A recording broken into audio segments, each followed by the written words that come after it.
Hello, hi everyone. Andrea, I think you are muted.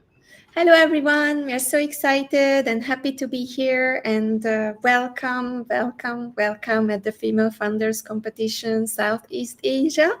We are here with Kenneth in the studio, the jury in backstage, and the first five competitors. But before we go all there, we would like to just let you know that we are really happy. If you are tuning in to watching us, please make sure that you are sharing the stream because we will be bringing up 15 finalists who will be pitching. So you can learn from them, you can support them, you can cheerlead them basically throughout this competition. And yeah, we are really looking forward to them pitching. And yeah, we are starting this stream, just waiting for you to tune in and to just log in and show us that you are here. I already see Alchan. Hi, Alchan. Thank you so much for logging in and supporting us. So make sure that you are telling us that you are here so that I can read out your names. And yeah, I'm quite excited. So we will start with re-announcing the 15 finalists. You know that we have been working for 2 months now, 3 months now, to prepare this competition, and we have been mentoring with our mentors, those who have been coming to our sessions, and we have been selecting from 25 beautiful startups, 15 who have been doing an amazing job. So let's show it without further ado, Kenneth, because we don't have so much time to intro. Show the 15 finalists so that I can read it out again. So we have GreenFi, Erica David. We have I Am Sustainable Studios, Sandy too. We have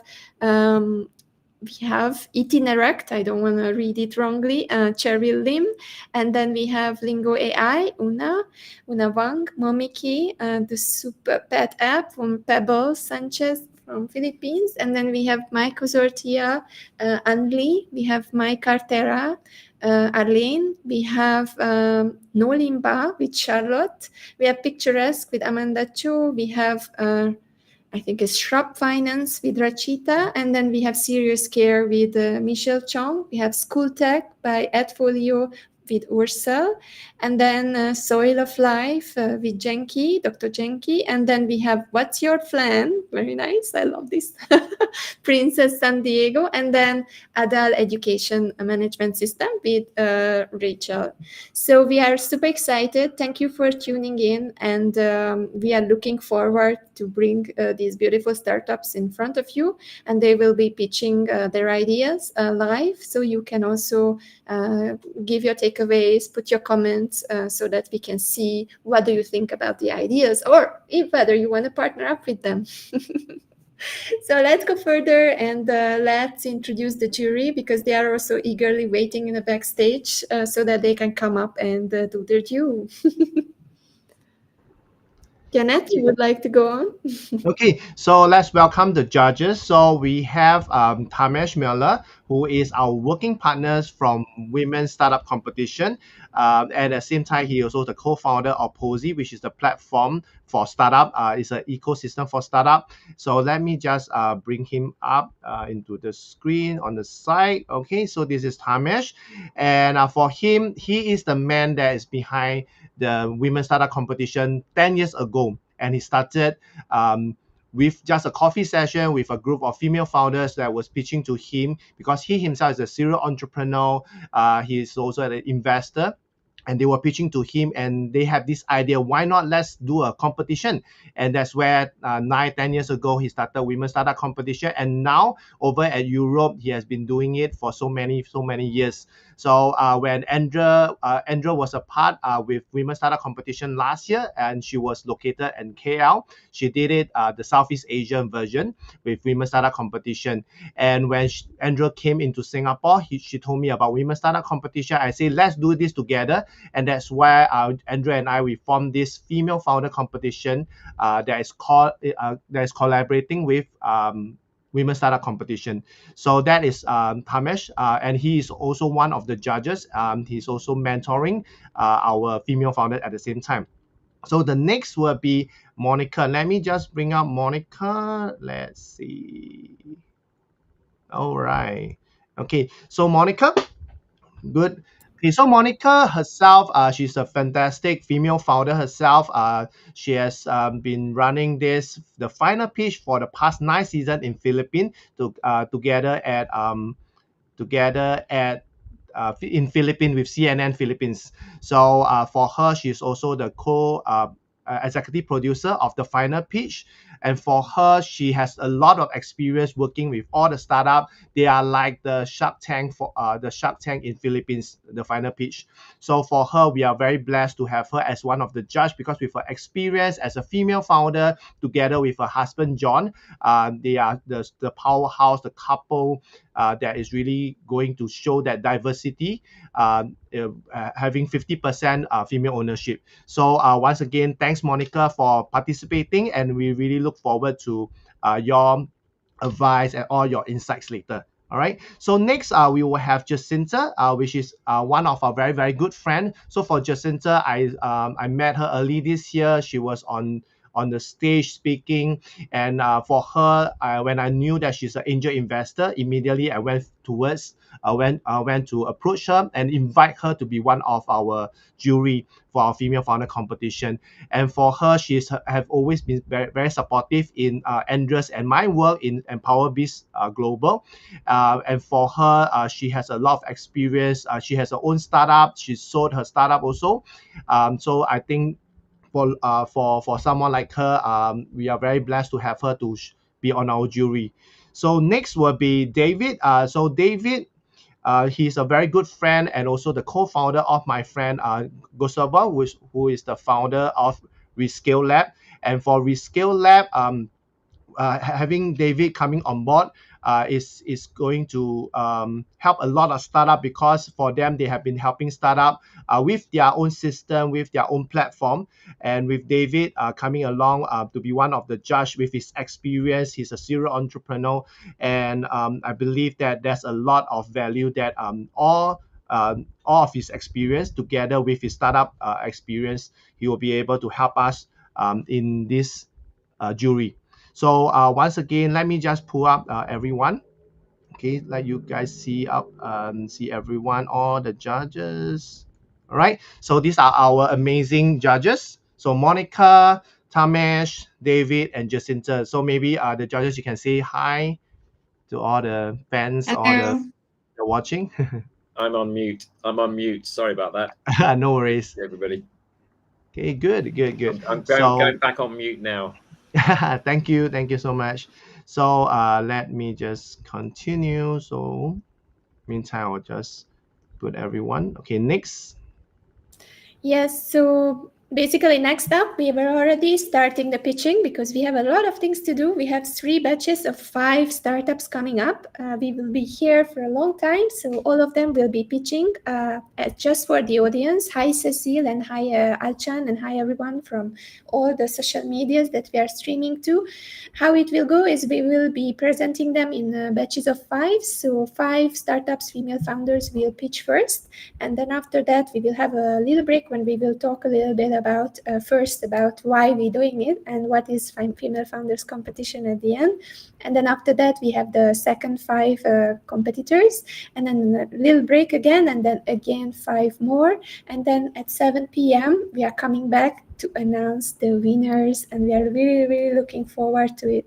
So first, I think we can just call up the first 5 female founders, Kenneth, who will start. Erica is here already, so let's go. And I think we need a watch to measure the time, because Okay. if the audience doesn't know, most of the time the competitions are on timers, so we will have 2 minutes for Erica to pitch first with the presentation, and then the judges will have 4 minutes to ask questions, so there will be a Q&A too.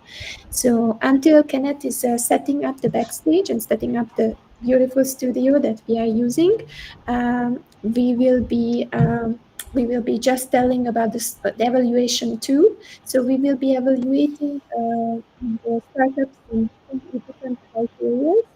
Those criteria are the following. So we will be jurying upon the idea, upon the business model, upon the market, the team, and the pitch.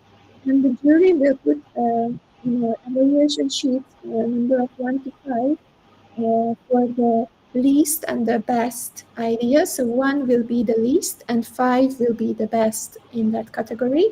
That's scoring. And then after that, we will analyze the numbers and the winner will be announced. So, Kenneth, if you're ready, maybe Yep. we can start the pitch and we can put the presentation of Erica instead of me here. Okay. Yeah, you hold on. Just making sure that Erica got her slide up. Okay, give me a while. Let's pull up her slide. Okay. And you can hear me well? Yes, we can hear you. Awesome. Just let me know when I can go. Yes, Okay. so we are welcoming you on stage, and now when Kenneth is ready and starting the watch, then we can just go and good luck, all the best, and for the judges, enjoy, and please. I'm so excited. So I just let Erika talk. Let's go. All right. Hello, judges and the audience. My name is Erica, and I'm a co-founder of Greenify, and it is my absolute pleasure to be pitching to you today in this female founders competition. So the sustainable finance market is valued at 4 trillion USD, and it's growing 20% year on year. This financing needs banks to perform due diligence on their lending and on their investments. Currently, because ESG data is so dynamic, complex, and unstructured, it is a very time-consuming process for the banks or even for the corporates to do this ESG check. Currently, it takes anywhere from 4 hours to 4 weeks to perform one check. Our solution is a proprietary data platform that brings data from hundreds of different sources, including reports, disclosures, incident, regulation, and climate risk, and brings it to a unified platform to really have visibility on the data. And beyond that, we are building action decision recommendations. So bringing the data together, but actually guiding the user what they should be doing with the data. The market size for ESG data is around 5 billion USD, and it's growing also 20%. Our business model is a SaaS subscription where it's $100 per transaction. Our target customers are 10,000 banks, 50,000 financial institutes, and listed and mid-sized corporates. We have already 350K ARR and a pipeline of 1 million. We do have the best founders. So ex-CSO of MAS, so the Monetary Authority of Singapore, is our head of ESG AI. Barun is a third-time founder, tech founder with us, and my name is Erica, so head of business. And my expertise has been leading hundreds of people in a corporate, but also being a CEO of a startup. So thank you very much. I would be happy to hear any questions. That was fantastic, and you did it less than the time, and I just love everything. I know that you were there, the mentoring. So I give the space to the judges. I think Erika did an amazing job with the time, with the presentation. So please ask your questions. You have 4 minutes. Who would like to start? Hi, Erica. Hi, Erica. Can you hear me? Yes. Yeah, thank you for your sharing. I think it's a very exciting idea because it's like you said, it's very much in need right now. But can you go into a little bit more details as to what are the kind of the sources of data that will go inside, and how will you verify the nature of that data? Because there's a lot of controversy as to what exactly constitutes proper guidelines to or fulfillment towards ESG, and what is just like on the surface trying to wing it. Great question, thank you. I actually have a slide for it because this is the first question that we always get. And I love what you said, that we do have data, because sometimes people are complaining we don't have data. We do have a lot of data, right? It's just more a problem. How do you find it all, how it's relevant, and how can you bring it all together? So this is something that the Dr. Darian McBain is helping with us. We are identifying all these different hundreds of sources that can be trustworthy and bringing that to the platform. And the beauty in our platform is also that people who are seeing the risks that we are flagging are able to actually drill down to the actual source of the data. So this is something that the others are currently not doing, right? You have a lot of competition, MSCI or Sustainalytics, it's a black box of what you get, for example, a rating. Whereas we are always showing where the data is coming from. We will not all have 100% data, right? But that's the coverage that we are building and trying to build as much as we can. But thank you for the question. So does that mean that the bulk of operation costs will go into verification or like checks on the authenticity and the validity of this data consistently throughout the time, not just initially? And Yes. yeah, okay. And also, the next question would be, how would your platform be different? Because right now, I don't see any clear differentiation. Like it seems like someone else with the same skill sets will be able to replicate this. So how are you going to protect in terms of competition? Sure. So if we look at the competition, and especially in the sustainable finance side, some of the biggest banks are building it for themselves. There is also consulting houses that are talking about it. And there are, of course, these big financial data providers like Redpris or Bloomberg or Sustainalytics.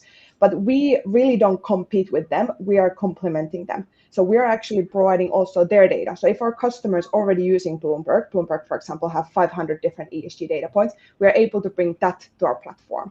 There is not many companies that are doing this, that building all these data sources together. And there is not many that are actually able to then use AI and different industry knowledge to give recommendations based on the data. So that's something that we're not seeing. There's a couple of startups in the space, but otherwise it's we don't think it's that allowed space yet on this AI part and the action recommendation part that we're doing. Okay, that's all for me. Thank you. Thank you so much. David, you wanted to say? Yeah, in fact, it's following in the same vein, really. I think you just hit the nail on the head. Actually, from a platform perspective, I don't really see any great difference between this and many others that I've seen.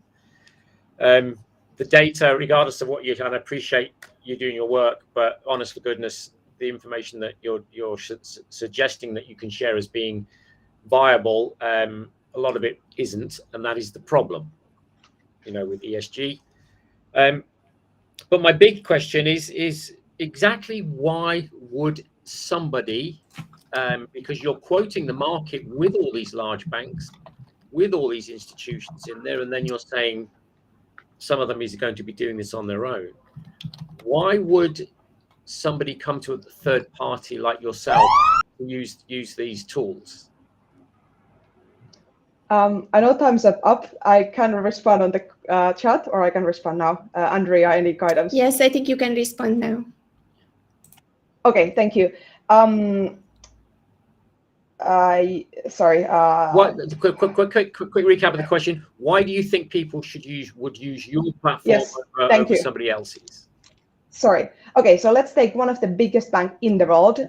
Them to understand how to do this platform, they consult McKinsey's of the world. I'm not asking about whether they're going to build it themselves. Why would they use yours? What are your benefits? Because you kind of skip through them. Not really clear. Okay. Them to be building it costs a lot of money, whereas we are plug and play for their own cloud to use. So they can use our data lake and our infrastructure without actually building it. So regional banks, local country banks will not afford to build what we have built. So the problem that you're solving for them is what exactly? Cheaper, standardized way to do ESG check, quicker than they're currently doing, cheaper than they're currently doing. Okay. It got me there in the end.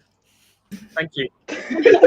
Thank you so much. And thank you, Andrea, for the extra 1.5 minutes. No worries. I think just if you have any questions to Erica, you can ask her in the chat. We have a private chat here inside, so feel free to get back to her and ask the rest of the questions. We have to keep the time because we have more competitors coming up. So let's just go for the next. And Erica, thank you so much for pitching. Thank and you, see you again. You. The ceremony. Sandy is already here with us at the studio, and we will continue with her. Same thing happens. You have 2 minutes to pitch. Once the timer is up, and then after that you will have the same for the Q&A. Maybe for the jury I just ask a little bit of favor, so keep it to one question each and try to keep it concise so that all of you have a question to ask from the competitors. That will help the flow. Okay, Sandy, so on my side I'm ready. Kenneth? Okay, let's wait for the timer. Hi, can you hear me? Yes, we can. You are audible. So let's go. Good afternoon, and thank you for having me here today. I am Sandy, and this journey began when I first decided to acquire sustainable swimwear, where I got to dig deeper on the problem. What I've learned is there's 92 million tons of textile waste that ends up in the landfills, not yet to produce. When we talk about production, it takes 200,000 liters of water for every ton. What I've gathered also is a market opportunity because I was questioning, is fashion the only culprit? The rise of tourism that's heavily changing in trend, with 87% of travelers wants to travel more sustainably. But with this rise, what I dug deeper is the textile waste in operations of hospitality. There's approximately 125 million kilos in circulation just for beddings alone. There's towels, uniforms, and interior. Huge market opportunity for sustainable operations and for this business. Introducing our solution, Recircle, the first in Asia to pioneer a circular textile program designed specifically for hospitality and tourism, revolutionizing your textile waste into different ways to create into regenerative fabric back to the hotels. So their hotels waste, we collect, we reprocess it. From waste, we recreate again. Our business model is designed as a service-based subscription with a minimum of 100 kg at 45 USD roughly per kg to join for hotels. Option for exclusivity is also going to be available later on and unlock also a low minimum order quantity in exchange of their waste into fabric. I stand here not just me as one, but also with the whole community. Our team stands for women of weavers, tailors, and housewives. At our forefront is always the community. But at the same time, we also grow through collaboration with our advisors and experts in the market. But what we want to say is we are more than just a B2B service and products. We stand for Recircle as a movement to rethink our system and our commitment to sustainability. Our solution does not just provide a reduced environmental footprint, but also reinforces inclusivity with the local community, because together we can regenerate a responsible future. Thank you.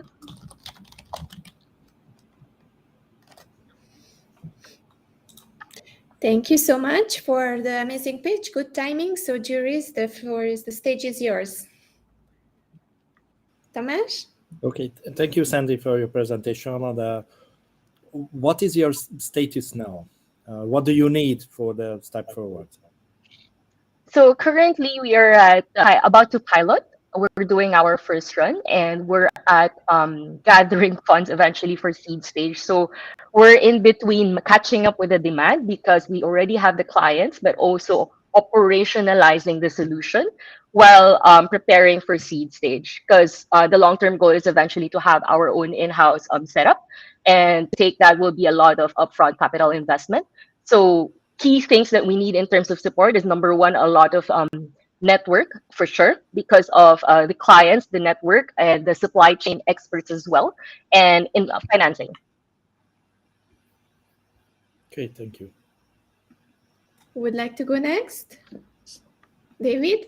Yeah, Sandy, can I just ask a quick question? Because obviously one of the things you're going to face is the incumbent behavior. And the incumbent behavior of hotels is to, in their eyes, reuse. So they're reusing towels, they're reusing bedding. Yeah.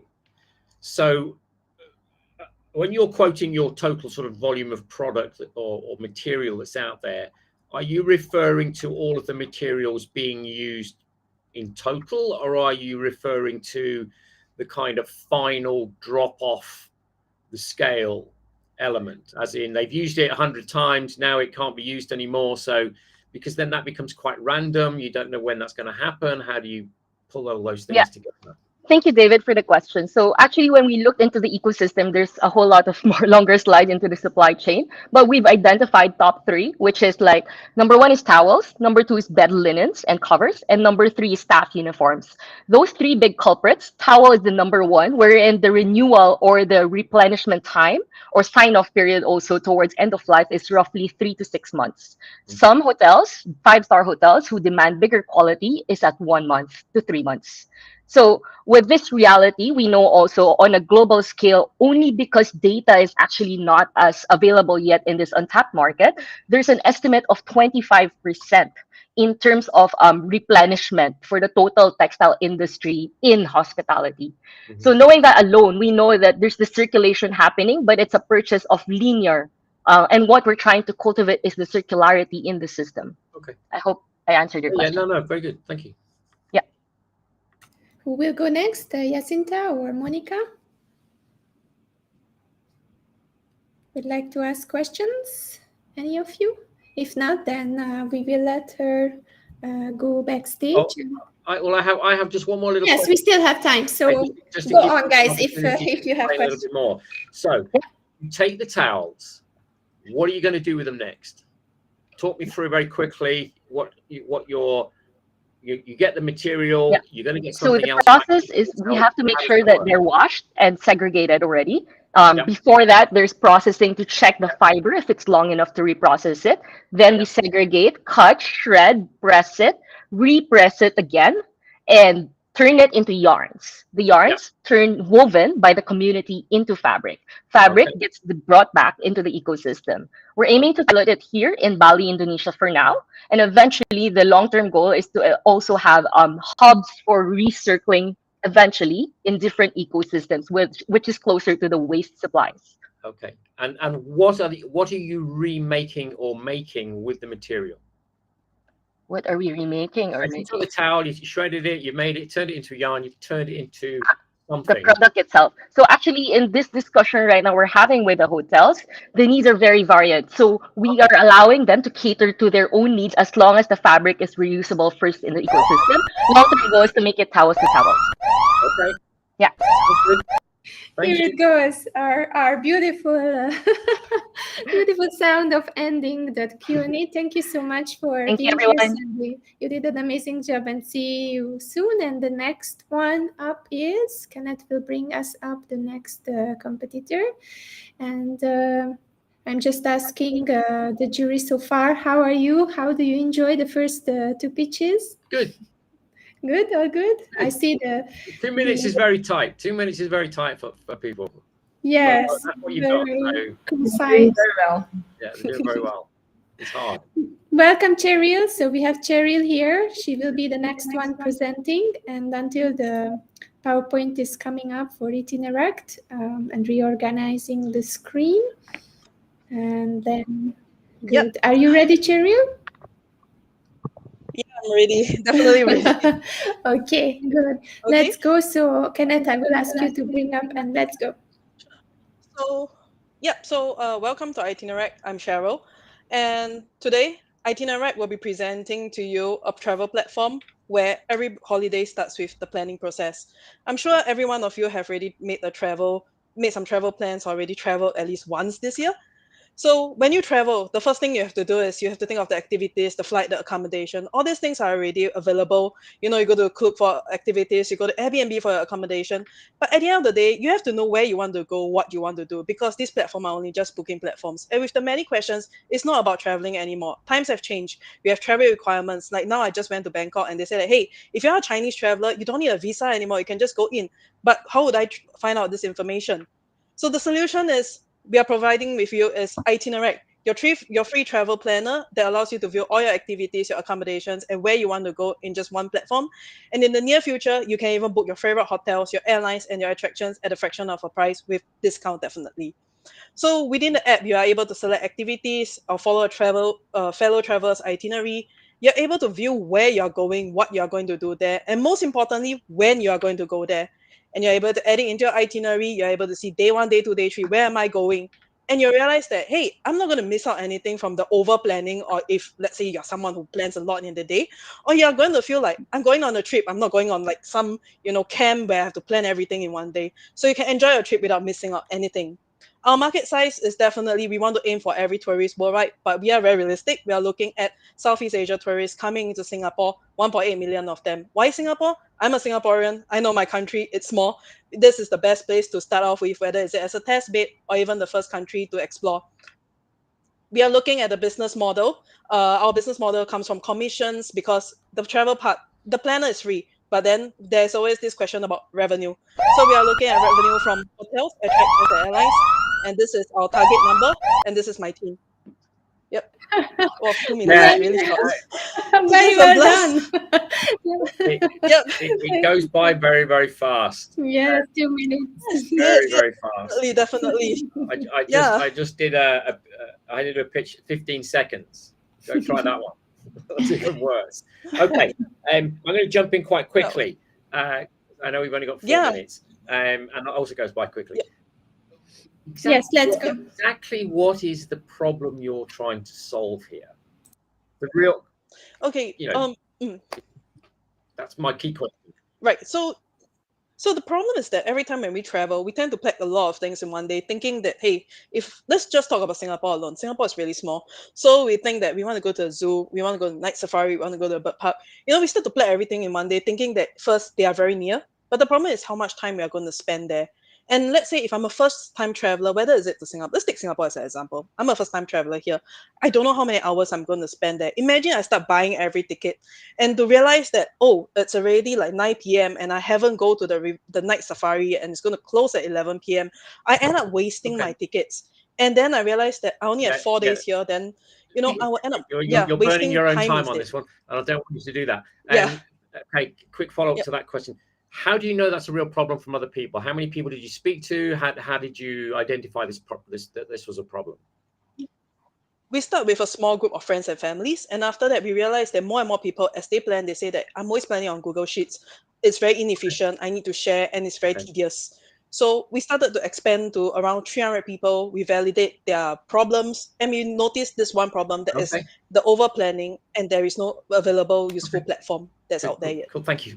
Have the people that you have asked, how much are they actually willing to pay for this kind of service? Because yes, although it's a bit of hassle, but I still stick with the Google Sheets or the PowerPoint.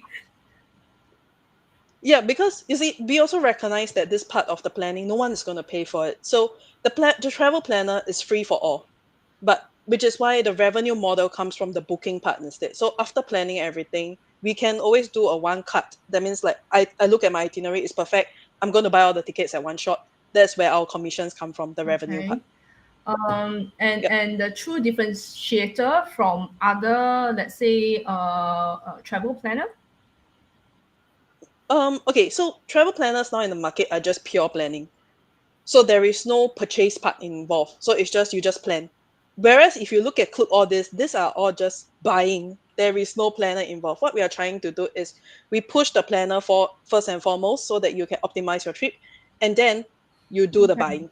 That's the most important thing. We don't want people to like waste money, buy, and realize that it's not working out. Can I just add on like a community whereby people can share their exact itinerary, review those itinerary, rank it, and just replicate? I think that would be the dream. Like if I find a group of people who travel similar to what I do, and I can just like copy paste and done. Yeah, I think that would be the best. Correct. That's the feature that we are actually including for our first alpha testing. So like you have mentioned, we have people coming to Singapore. Let's say you have a Filipino. You can see your fellow Filipinos, like what do they want to do in Singapore, and you just copy their itinerary, you can amend from there so that you don't need to create from scratch. Okay. So that's the ease and the travel, the ease of planning is also encapsulated inside here. So the thing to think about is just how to secure this group of customers and make your platform more sticky than other platforms out there, so that they won't plan it on your platform and then book it elsewhere, because you're up against like big players in the industry who have lots of budget.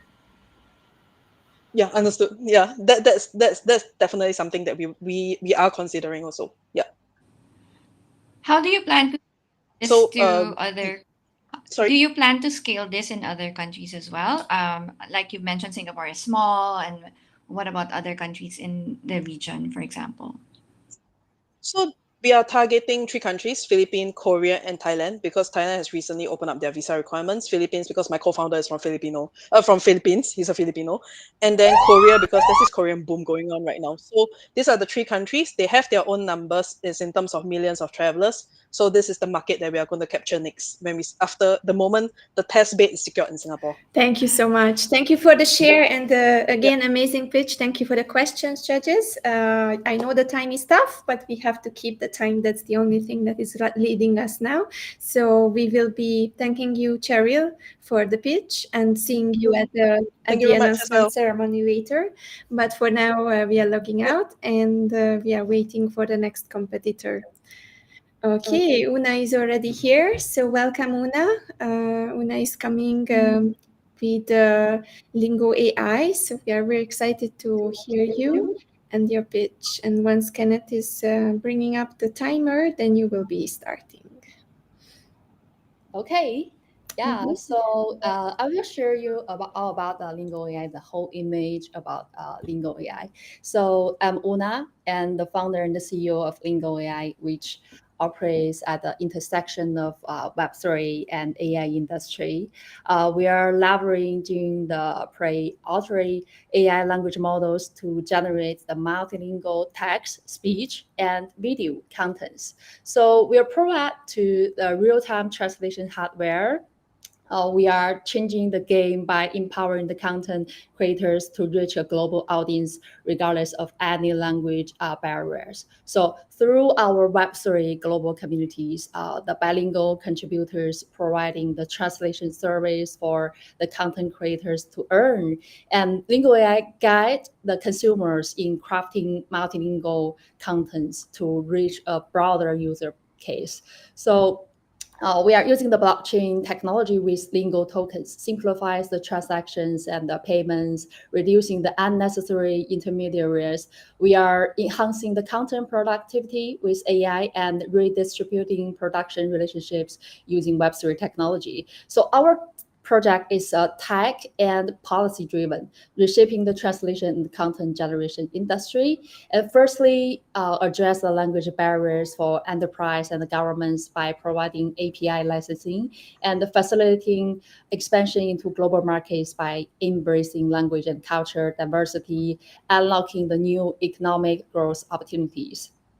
So we leverage semantic web technology to collect data from multilingual industry enterprise, ensuring data traceability and interoperability. We fine-tune the specialized language models that are privately deployable for each enterprise. So achieve a product conversion rate of 8% and 80% of repurchase, 80% of user retention rate over 12 months. Yes. Thank you so much. So the word is now again for the jury to ask the questions. Yes, let's start at the front end. What is the problem you're solving here? Because you didn't actually mention it. Yeah, the problem is the language barriers for each enterprise and the governments because they want to localize their business into the different countries. Let's see if the Chinese company they want to expand their business into Southeast Asia, they have to localize their language, and we are solving the problem of the language barriers like minority language. That means a low resource language. Yeah. Okay. So sometimes if you Why is that a problem, and who have you asked about that problem? And then someone else should ask some questions. Yes. So if you see in the Southeast Asia, there's a lot of governments, like in Singapore, the MAS, they want to expand their fintech inclusive contents into the Middle East. So they have to localize their language in any kinds of the text, videos, and audios, because if I want to localize my contents, I need to speak their languages. So that's a problem because currently they are funding the translation agencies. Okay. So there's a high cost. Yeah. And how many people have you gone out and tested and asked, and whether they see this as a problem and whether they would be interested in your solution? Yeah, our business model is to business and the government. So all Chinese companies who are doing the global business, or in Singapore, there's a lot of Web3 companies that are having the global business. They are interested in our like models and the techniques can really help them. Okay. Sorry, can you tell me about the team in the background? Sorry, I can Can you- share with you the team. Yeah. Yeah, our team is from an international base. You can see our CEO is from Spain, and Dr. Mac is the chief AI scientist in China, Nanjing University, and our Michael Molin. They are all from the multilingual model creation and neural machine translation learning. And Alireza is also from Iran. And Scotty and Paras, they are more focusing on the blockchain. And we have our business development team in Singapore, and Mies and Victoria. So there are different community leaders to organize all the people who are from the different countries and the cities, like in Spanish, Filipino, Ukraine, Armenia, and Austria. Yeah. So our advisor team is from Web3 and AI industry. So it's widely very international based. Okay, thank you. And where is Can I ask? Okay. Sorry, go ahead. Okay, thank you. And where is your money for that? It's a very big team. You mean the business model? The business model, yeah. Yeah, we are charging the government and the enterprise, like they are paying the API licensing fee by annual, or they are paid per use. And there will be some monthly subscription that based on their requirements. Okay, thank you. Jacinta, you wanted to ask questions? Yeah. Can I ask about firstly, how is this API going to integrate into the existing enterprise system, or let's say, how about face-to-face kind of communication?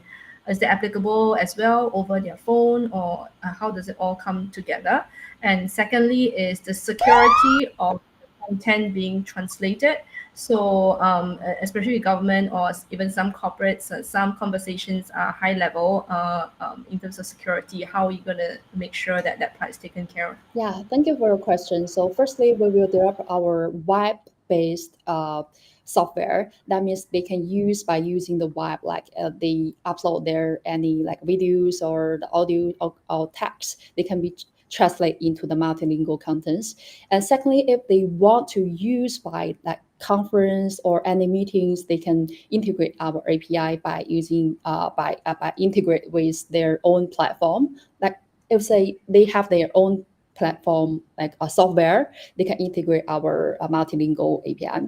And also in terms of the data privacy and protection, we are more follow the GDPR and CCPA so that all the enterprise and the business can sign or to know about how we protect their data.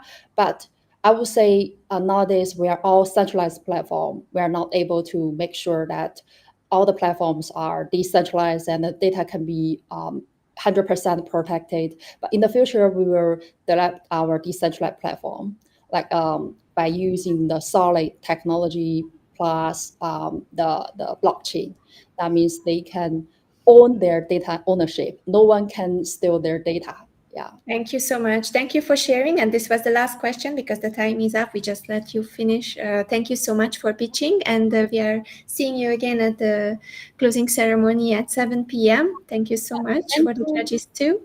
Waiting for the fifth participants of this round, the first batch. Pebbles is already in the studio. So she will be presenting to us Mamiki, another startup idea. And once the timer is up, you can start. So let's wait for the timer. And let's see your idea a little bit more. Rebels, And your presentation, yes, we Just will. your presentation. Okay, hold on. Let me just Okay, pull it thank up. you.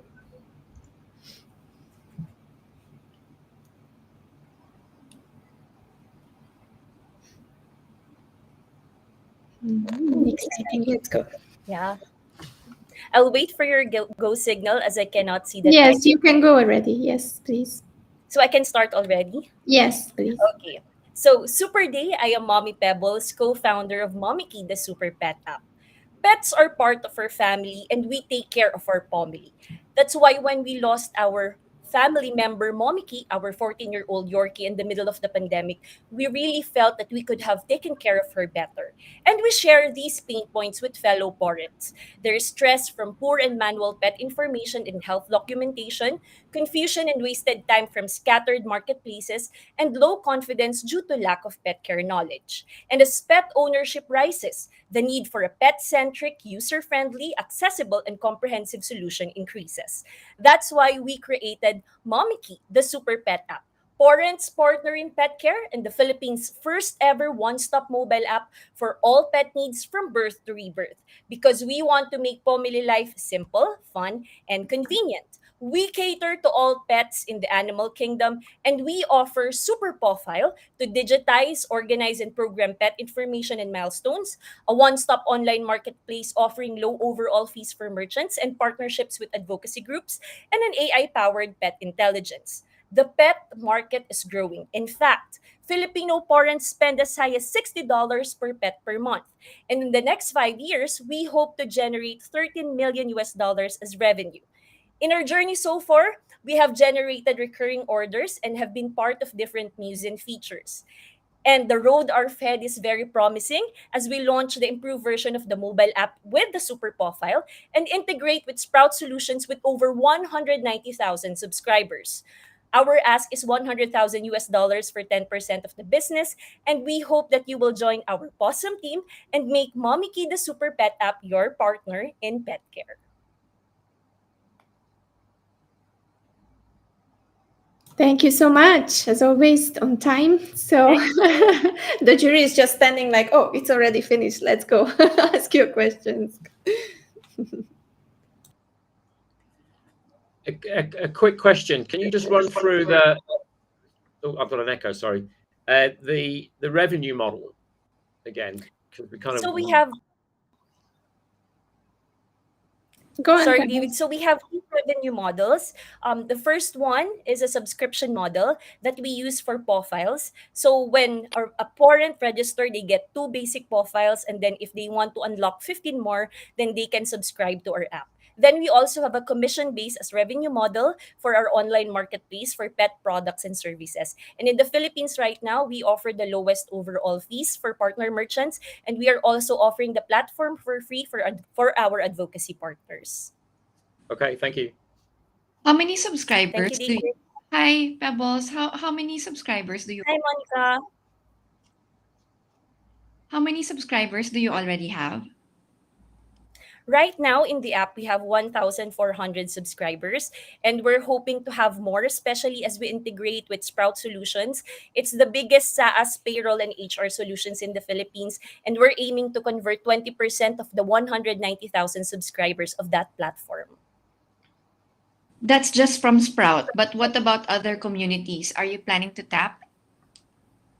Yes, we're planning to partner with other communities. But for our go-to-market strategy at the moment, we aim to focus all of our energies and resources with this partnership. But right now we're talking with other collaborators. In fact, we're looking into partnerships with different condominiums and homeowners associations in the Philippines because based on our key informant interviews and market researches, there's actually a huge potential of working with fellow pet parents there in these communities.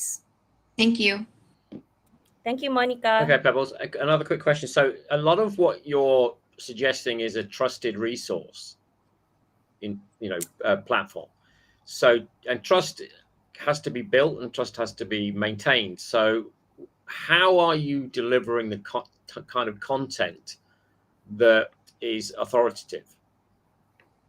Thank you for that question. And as a partner in pet care, we really thought about how to make sure that our pet parents will really not just enjoy the app, but also make sure that they will be able to trust the app and will have trusted pet suppliers and merchants in the app. So right now, we're also working on our KYC for our partner merchants, and we're also working with very much closely with our partner tech development team, who's also a startup here in the Philippines, and we're trying to take a look at data privacy and other data compliances concerns to make sure that all of the information that we get into the platform, as well as all of the collaborators and partners who will be joining us, will be able to we'll be able to have the trust and to be able to make sure that we value the trust that are being given to us by our fellow pet parents. Thank you. Okay, anyone else? We have a very short time for the last question. If not, then yes. Yeah, it's the last one from me. It's can you tell me about your team, because how many developers in there? What is the expertise? So for our early stage bootstrap tech startup, my husband and I are working on everything for the startup. We partnered with another tech development startup, which we met in a competition here in the Philippines as well. And we are being advised by the founder and CEO of Sprout Solutions Inc. So currently, this is the team that we have. And hopefully, when resources come pouring in, we will be able to scale the team as well so that we will be able to achieve the milestones that we have targeted. Thank you so much, Pebbles, for the pitch. And was the end of the first 5. So you could see already 5 of the finalists that we have been selected and shortlisted. Thank you so much, Pebbles. You can leave now, and we will see you at 7 p.m. at the ceremony. And thank you for the jury. So this was for the first batch. Now we will have a little break. We are a little bit over time, but we still give you a little break to breathe. And then I will call back Kenneth to entertain and engage in this few minutes. We will shorten it a little bit so that we can catch up with some time. And until then, the jury can just log in, and with our platform partner, Proposi.io, you can go and put in your scores for the first 5 competitors. And then we will see you back again in front of the audience and in studio. So Kenneth, we do the next part. Okay, let me just put our great jury in the background first, and let us start. Yes, so we will not take too much time because, as we told you, the biggest spotlight is on the competitors and on the founders today. But we would like to talk a little bit about what is Female Founders Competition. And first, Kenneth will tell you everything about the what it is, and I will tell you about the why. So Kenneth, let's start with you. Okay, so how does the female founder competition start about is it all started because I met Andrea, and when Andrea was sharing me that she has met Tamesh Mueller, which is the founder of women startup competition that started 10 years ago in Europe, and I was so amazed at how it all started is over a coffee session where he is an investor together with all the other female founders that was pitching to him for investment. And they were saying that why not let's do a competition instead of just a coffee session. And that's how this idea, Women Startup Competition, was born 10 years ago. And last year, Andrea, being a part of as an ambassador, she bring it over to Southeast Asia because she was residing in Kuala Lumpur, Malaysia. She started the first round of it, and when she relocated to Singapore, both of us met up in February. And when she shared this idea with me, I was like, I'm all in, right? I'm all in. Definitely aligned with what I've been doing because I've been running events, championing women in summit, even in workshops and stuff like that. So both of us come together. And the other thing that we want to talk about is also why we created this brand called Female Founder Competition, because for us, we are located in Singapore. We are in the midst of all the Asian country. And like what Andrea mentioned, we are starting from Southeast Asia because this is the first time both of us are coming together to create this Female Founder Competition, which is a collaboration with Women Startup Competition. So the final winner of Female Founder Competition will represent Southeast Asia to compete in Europe Women Startup Competition finals. right? So this is a collaboration with them. So the representative of Southeast Asia will compete in the World Finals over in Europe in December. So that's how this whole ideas comes about, and I will pass it over to Andrea for her to finish up what is female founder competition About, yes. So I will do the why. Really is the vision. I will do the why. So why did we need this at all, and why are we here, and why we are championing the female founders? We figured that there is a gap on this startup market, which is coming from the style of the startup competition, because most of the startup competitions are targeting startups who are really seasoned, who are already having their products, who are running their business, who have numbers to show.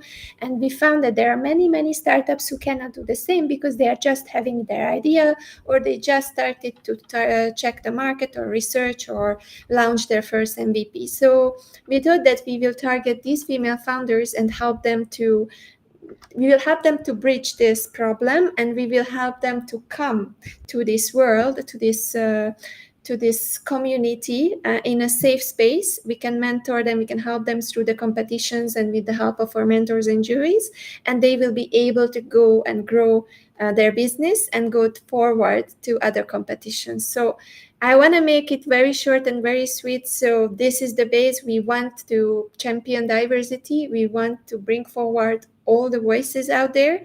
We want to help startups and female founders who are partnering up diversely with other founders who might be from other categories, with other backgrounds, and that will help the startup to bring diverse ideas and better innovation. And the second thing is we want to bridge the gap for the real starting startups who doesn't have the products on the market yet, or just started, or just 1 year, 2 year experience, and we want to bring them to this scene. So I think that's all. We can wrap it up and talk a little bit more about the first batch. I think they were doing an amazing job.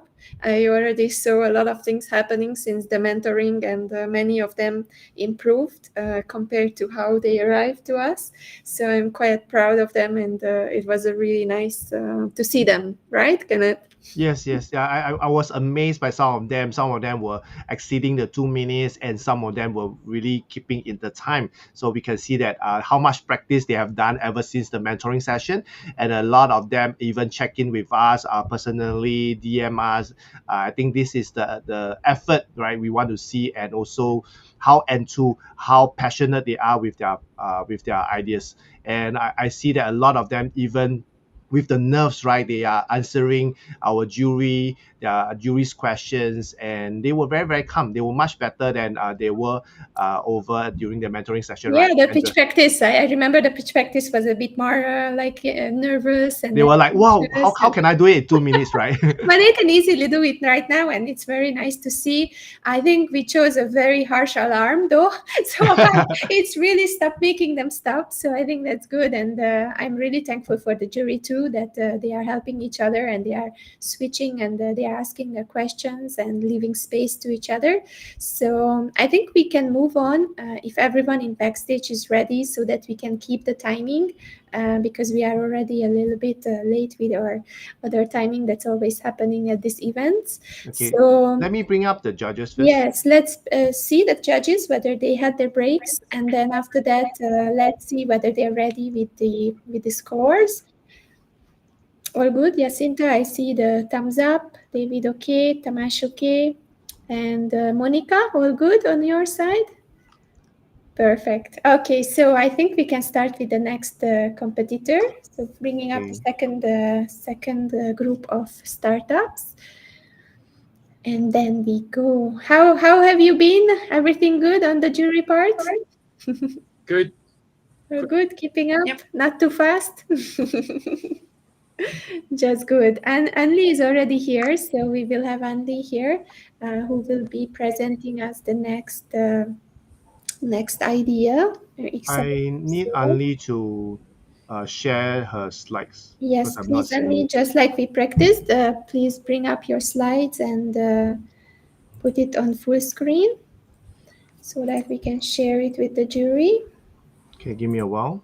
No worries. In the meantime, for the audience, thank you so much for tuning in. You can watch us further on YouTube, on LinkedIn. We are on every social media platforms, and we are happy for you to be here. Please support the startups. And then when Annie, are you ready?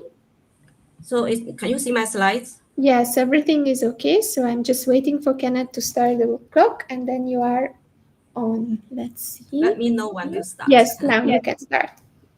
I cannot see the watch. You can start now.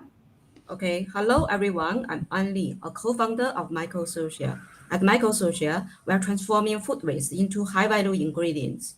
Every year, 1/3 of the produced food is wasted, amounting to 1.3 billion tons. For instance, 50 million tons of okara and spent barley grains, rich in nutrients and proteins, are discarded due to high fiber content and unpleasant mouthfeel.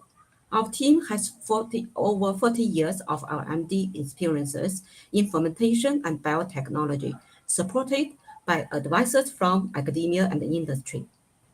We've developed a unique biotransformation technology to turn okara into fiprot, a high-value, protein-rich food ingredient with a smooth mouthfeel, without using chemicals and commercial enzymes.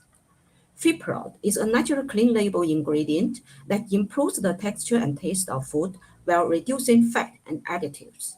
We achieved 100% upcycling of okara with a zero waste process. We offer Fiprot to food manufacturers through B2B. We also co-developed and sell alternative protein products with our partners through B2B2C channels. The global clean label ingredient market is 41.4 billion US dollars. Our share of market is the market of the clean label emulsifiers and binders, which is 1.03 billion US dollars. We will generate revenue through product sales, technology licensing, and joint venture. Our company was founded last March, and since then we have made significant progress. We have secured a pre fund from BIV and signed several LOIs. Our food-grade test bedding facility has reached the TRL of 6 to 7. Our current focus is fundraising, partnership formation, and upscaling. Thank you very much for your attention.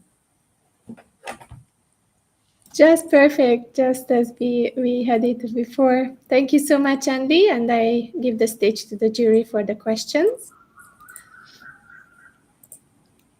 Sorry, I need to read. Yes, who would like to go first?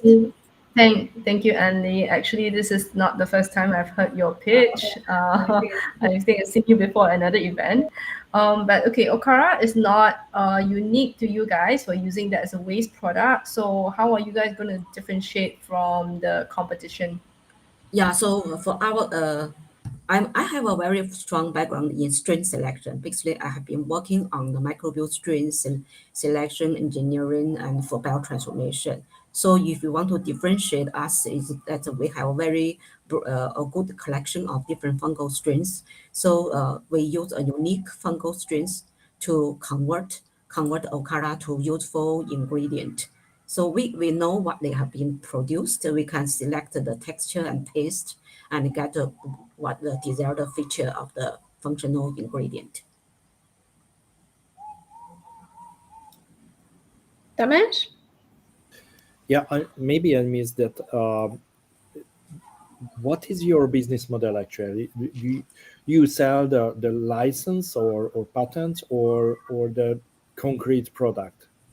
So we basically our primary business model is the selling the ingredient is so-called Fiprot. And we also work with partners. Some partners are interested to directly to convert their set streams to food product. In this case, we work with them to develop food product and ask them to sell to the market. We work with them, co-brand and then bring to market. Okay, thank you.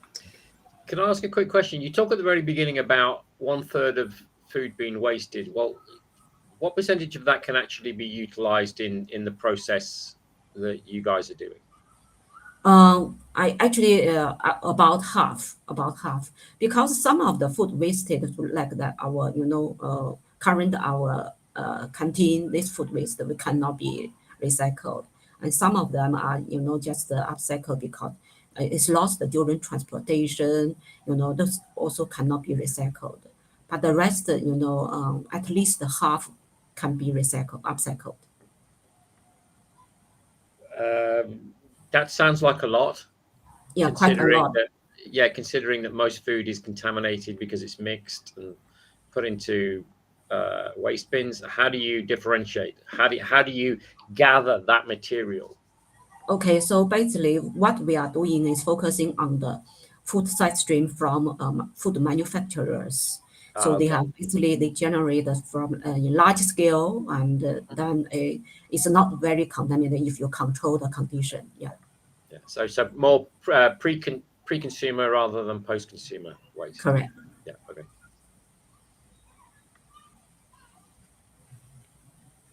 Anyone else? Sorry, I want. Yeah. Yeah, sorry. I want to understand the kind of partnership that you have, like for example with Salad Stop. What kind of partnership? Sorry, I need to understand. Salad Stop, basically we provide them with the ingredient, and they form this salad dressing, because using our ingredient can produce good mayonnaise, right? So we provide them, and then yes, they are going to use. So you provide them with the finished product? No, because they are better than us in producing this finished product. I mean, sorry, you provide them with the ingredient to create the ingredient. Okay. Yes. Yeah. Okay. Thank you. Last question before the time is up. Are all clear? And costing wise, are you guys how do you compare to existing ingredient that the business are currently using right now? Okay, in terms of cost, it depends on the scale. Yeah, so currently it's more expensive because our scale is very small. But if we go to large scale, definitely will be cheaper because our raw material is cheaper. Thank you so much. Thank you for the pitch. You did an amazing job, Anli. Thank you so much. We are seeing you again at 7 p.m. at the ceremony when we are announcing the winner. And thank you for the jury again. Okay. Until you are leaving, we are getting up the next participant. Okay. Ali. Yes, thank you so much, Anli. Okay. Thank you. Thank you.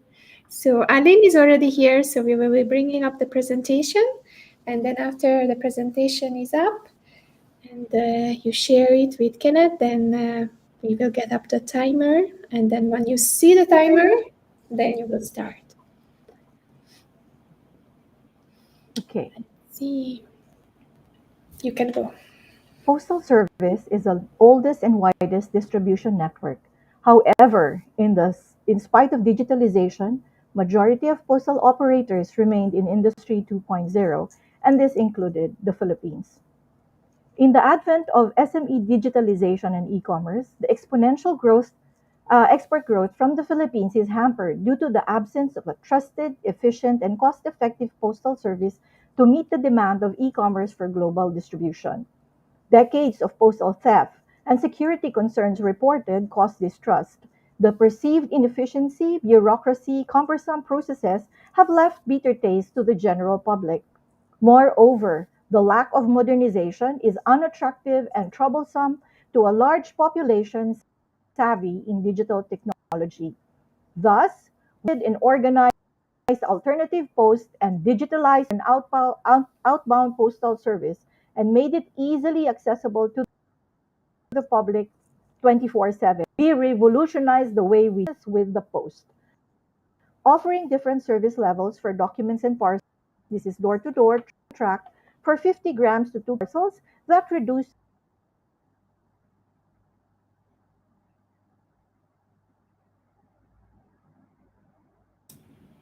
Let's see, can you hear her? Is it just for me? So we have to. I think you have to. Okay. We are a team of 10, 50 years postal courier and last mile industry. We are seeking for 800,000 for a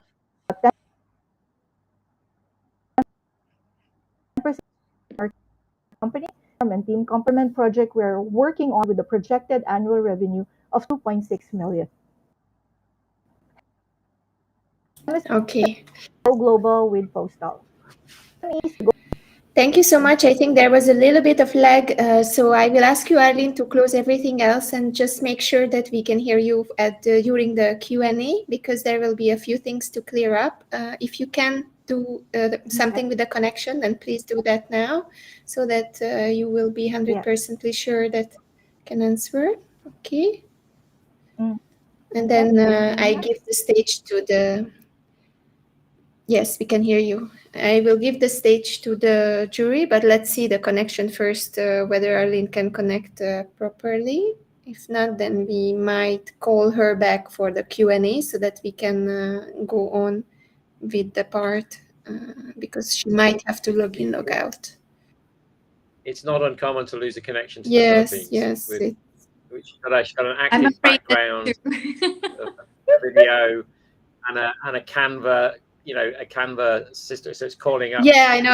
the slides on We Canva. were also telling that it's better just close everything, maybe even your presentation, so that you are not eating the bandwidth with your slides. Rain here, so we had a problem with It was connectivity. a bit haywire. There.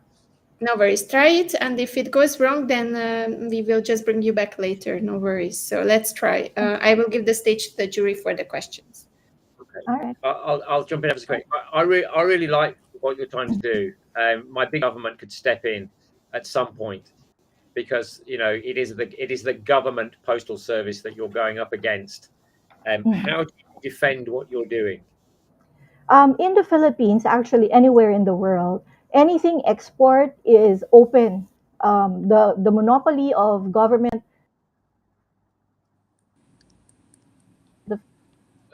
No. Philippines. Somebody in the Grants government's playing with the bandwidth. Already blocking you at the beginning of your startup. Yeah. Did you get my answer, No. David? It's basically the monopoly. The monopoly of government, postal governments are basically for 20 grams and below for anything for distribution within the Philippines. Okay. Anything for export is open to the private operators. Okay. Cool. Last little bit on for me. Have you got an integrated payment platform working with? Yes, we have. Yes, we have. We Right, have payment available online. Other questions? We are Do you already have revenue? Yes, we do have a revenue. Sorry, I couldn't share it, but it's in my presentation. We have a 16 million revenue last year, and we're expecting to grow by 174% for this year in terms of revenue. I personally use FedEx or LBC to export like some stuff, like send them abroad. How are your rates compared to those two companies, for example? Well, basically, if you're going to look at the private operators and courier, their weight break starts with 500 grams. Now, for the postal, it can go to as low as 20 grams or 50 grams that allow us to be able to be very competitive and enjoy to as much as 87% savings on cost. For example, if you're going to send a parcel by LBC to the US at half a kilo, that would be about 2,800 to 3,000.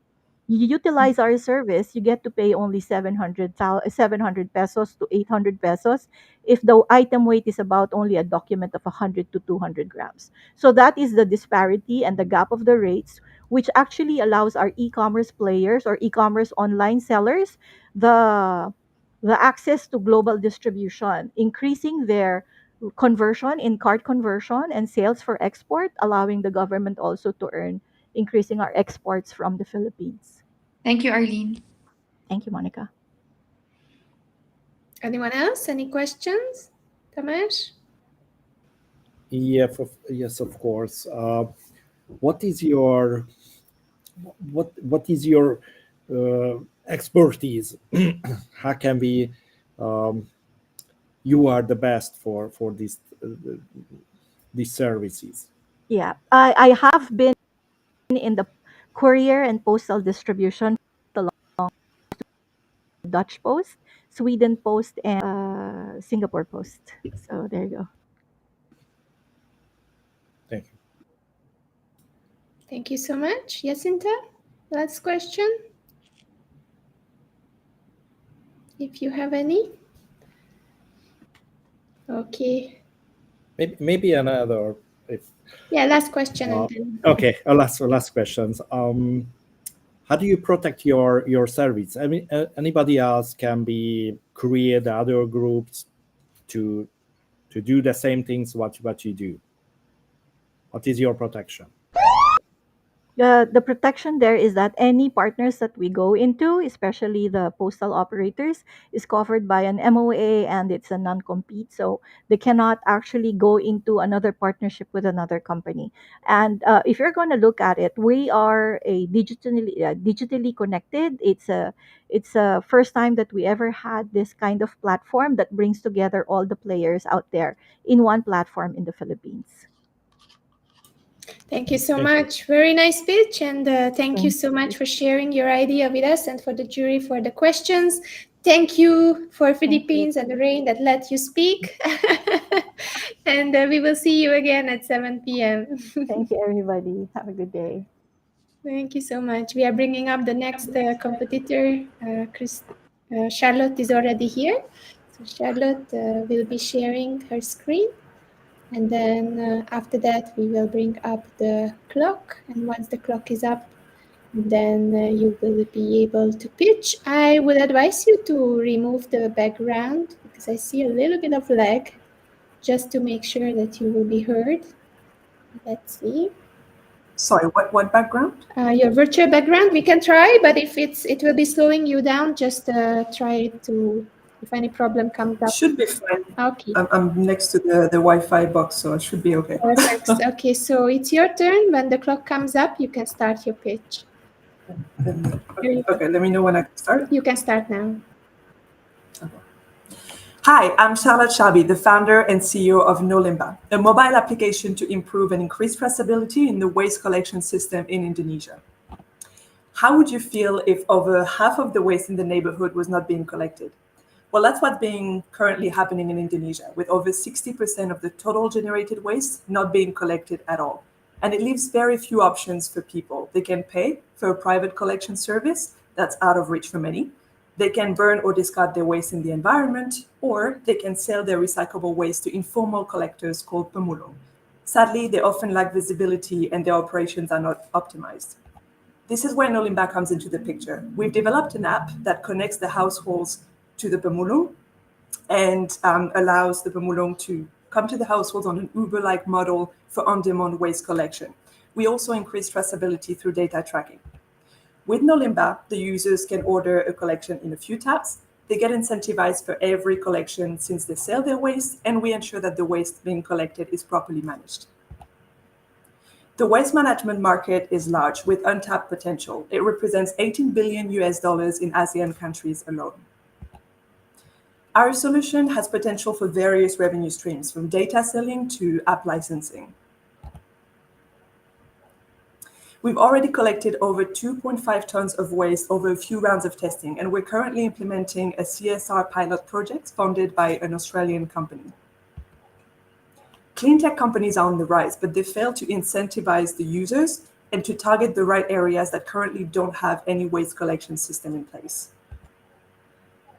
Our team is passion-driven with extensive experience in business strategy as well as in tech industry.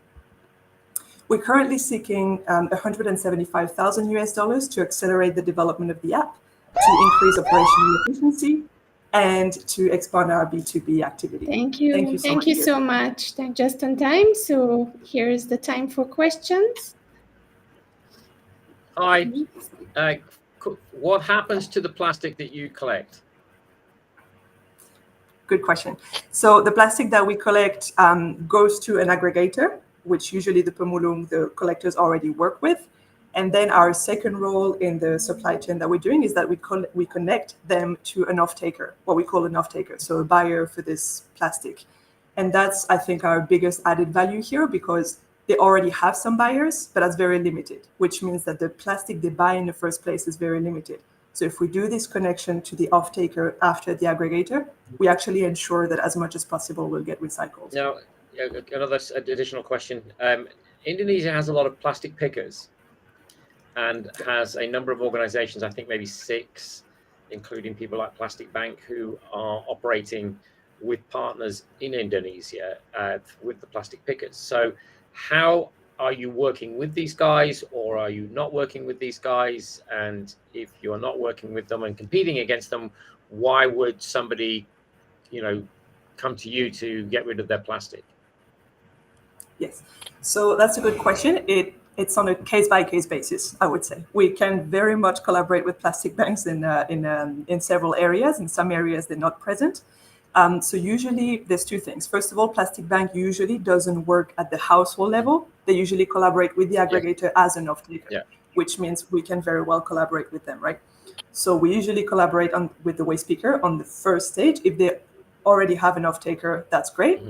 If some off-takers are not as transparent, usually Plastic Bank is, but when it's more, a bigger aggregator and a bigger aggregator, then usually we try to find an aggregator that offers better price, which will divert slowly the flow of plastic. Thank you. No worries. Tamesh?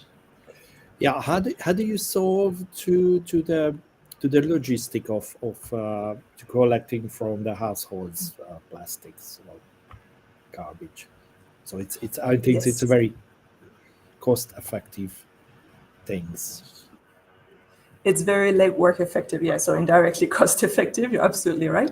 So the way we function is by pilot projects. So what we're doing still now with the CSR project. So we get a budget that we're going to allocate to one specific area, one specific village, and we have this budget to actually train people. It's included in the budget. Train people, train the collectors, and get the system to run until we can leave it to the village itself. So we want to do enough pilot projects and replicates so that over time, our reputation precedes us and things can run only digitally. Okay, thanks. I just want to ask, how has the uptake been in terms of the app, and how are you all actually reimbursing or distributing the commissions? I'm sorry, I missed the first part of your question about the app. Yeah, how has the uptake of the app been? Like, have people been able to use it themselves and book the collection of their garbage, or are they still preferring to go through more traditional methods? Like, are they the willingness to use the app? Yeah. So it depends, and that's a very good question. That's why we have this very lean system of testing. That's why we've been doing all these iterations, because you're absolutely right. Some people are okay to use the app, and some people want to have a more traditional ways where they have like a collection point, for instance, where they can bring their waste and the collector can go and pick it up. But the app can still happen on the collector's end of things. So if people are actually still willing to go to the collection point, then the data tracking can be on the collector's side, where they actually will put in the app how much they picked up, and we still can get the data tracking side of things. So yeah, I hope that answers your question. And the part about the commissions, how is it being distributed? So for the commission, which we haven't started yet, but we're planning to take 20% of the household side. So not on the collectors. We don't want to take from the collectors' earnings. So let's say the household earn less, but they still don't pay anything. Let's say they pay 10,000 rupiah, they get 8,000, we get 2,000 rupiah. Thank you so much. Thank you for the questions and thank you for the pitch. And see you again later at 7. And for now, we are saying goodbye to you, and we are bringing up the next female founder. Thank you so much.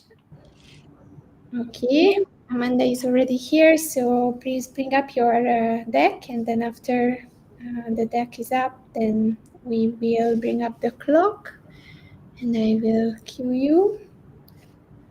Kenneth will help you to share in the backstage. Hope everything is going right, Kenneth, in the backstage. I know it's a hard time. Okay, so I see your screen. We are bringing up the clock, and then you can start your pitch. And let's go. Hi everyone, I'm Amanda and I'm the founder of Picturesque. We aim to revolutionize online fashion shopping. Modern digital retail presents 3 main challenges today. Sorry, my screen is not... Sorry, just give me. Okay, we give you a few minutes. Okay, Okay, I think it's moving now. Let's go. Sorry. Yep. So modern digital fashion retail has three main problems. The first is an overwhelming amount of choices and different sizing charts from different retailers. The second is a lack of personalization from the various brands out there. And the third is a disrupted shopping experience for consumers due to difficult shipping and return processes online. The solution is picturesque. Picturesque is a platform that offers hyper-personalized shopping through consistent sizing recommendations and AI-driven fashion consultations.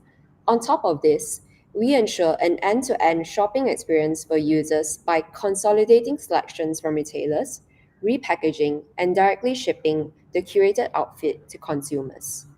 So, with personalized advice and help, shoppers can find the perfect outfit and have it delivered to them from the comfort of their homes. We aim to capture a serviceable, obtainable market of $15 million in Singapore alone and thereafter expand to Southeast Asia. Our target market is 20 to 45-year-old white-collar professional females in Singapore. Picturesque will derive its revenue from users as well as retailers. The management team consists of me as a founder with my experience in business development, inventory control, and logistics. I created Picturesque because I experienced these online fashion problems. I'm currently advised by Mark Lin to bring his business acumen and expertise to the table. And we invite you to join us on our journey. Thank you so much. Opening up the floor for the Q&As for the judges. Who would like to start? Hi, Amanda. How are you? I'm fine. Well done for getting it done in 2 minutes. I won't take very long. There's lots of fashion platforms out there. They all claim to be able to do lots of things, to personalize. But in fact, none of them are very different. What would make yours stand out amongst that plethora of alternatives? So I didn't share in my presentation just now, but right now my biggest competitors would probably be Zalora and Style Theory in Singapore. But none of those do AI-driven fashion consultations, and also their business models are very different. So I'm addressing a lot of decision fatigue and uncertainty, which the other e-commerce platforms do not. They recommend they do have recommendations, but they don't curate an outfit and ship the whole outfit to a consumer. So you can think of Picturesque as basically being a digital personal shopper platform. Okay, so you're going to ship it. Yes. Is that what you're saying? So how are you going to onboard retailers to work with you who already have their own e-commerce presence? So most retailers, they're only on their own sites at the moment. Some of them are onboarded on Zalora, but in Singapore at least, a lot of blog shops actually are not on a platform yet. So how I aim to onboard them is I will start with my MVP first, which will basically be doing personal shopping for consumers. And then with that sales and traction, I will go to the retailers and convince them to onboard onto my platform because they're already paying a lot of money for marketing and for sales right now when I can drive the sales to them through my platform. Okay. Awesome. Next question. Sorry, Amanda, you mentioned that you're also taking revenue from the consumer. Yes, Is there a correct. subscription, you mean? Yes, so my revenue model from users will be twofold. So it's a one-off fee, so it will either be a one-off fee or either it will be a subscription model. But the minimum subscription period will be 3 months. Why would they spend money to subscribe when there's a free app like Zalora, for example? But Zalora doesn't curate outfits for them. They still have to sift through the amount of the massive amount of choices on Zalora that's not personalized for them. But is that a pain point? I mean, you go to a retail shop, brick and mortar, you're also you have to seek out someone who will be a lot of time, for example, to curate an outfit for you as well. So why spend that extra money to curate? When you go to the brick and mortar shops, you normally go to one shop or you go to many shops, right? But that takes a lot of time and it's a lot of effort. With my platform, you get to narrow down. You still get to shop, but then you narrow down on your time and your energy because my platform picks out the outfit for you directly with your preferences. All right, thank you. Thank you. Last question, Tamash. Yeah, I'm totally understand the program because I'm hate going to the shopping to get dress and something else. Just order the clothes and a lot of small trousers in my cupboard. So, but what is the technology? How do you measure to the peoples who you can offer to exactly give? Do I still have time to answer this question? Yes, you can answer the last question. Please go So ahead. basically, using machine learning and AI algorithms, the AI will take the sizing charts from many different retailers and then as well as the styles, and then offer it to consumers in a consistent sizing suggestion as well as the style suggestions for them. Thank you so much. Thank you. Thank you for the answer and thank you for the questions. We will be seeing you later around 7 p.m. or a little bit later because we are a bit over of our times. So let me see. I think we have one more participant. Rachita is already here, so she will be presenting next. And then we are waiting for you to share your slides. And then once you are ready, and Kenneth will bring it up, and we will start your pitch. Let me see how it goes. In the meantime, take a little break, breathe. It will be all right. Yeah, I need Rachita to open up the app because she's sharing the whole screen. So I need. Okay, so a little bit of I'm still seeing. technicalities. Does that I'm look okay? Hey. I think you need to stop share and then you share the window again. Yeah. All right. Who's starting it? Give me a while. Let me just take a look at it. I'm not seeing it yet. Hold on. It's coming up. But you're still sharing the whole screen, right? So maybe on your screen itself, you are still on the browser. That means this stream. Yep. I'm Yeah. seeing it. Okay. Let me just pull it up. Okay. Will you? Are you going to show it like that, or you want to put up a full screen? Yeah, this is Okay. fine. So give me a while. Let me just get things started. Okay. Over to you, Andrea. All right. So I think we are starting now. We will be bringing up the clock, and then we will be. Here we go. Start your pitch, please. Hi, my name is Rajita. I'm the founder of Shop Finance. We are building a simplified lending platform on DeFi.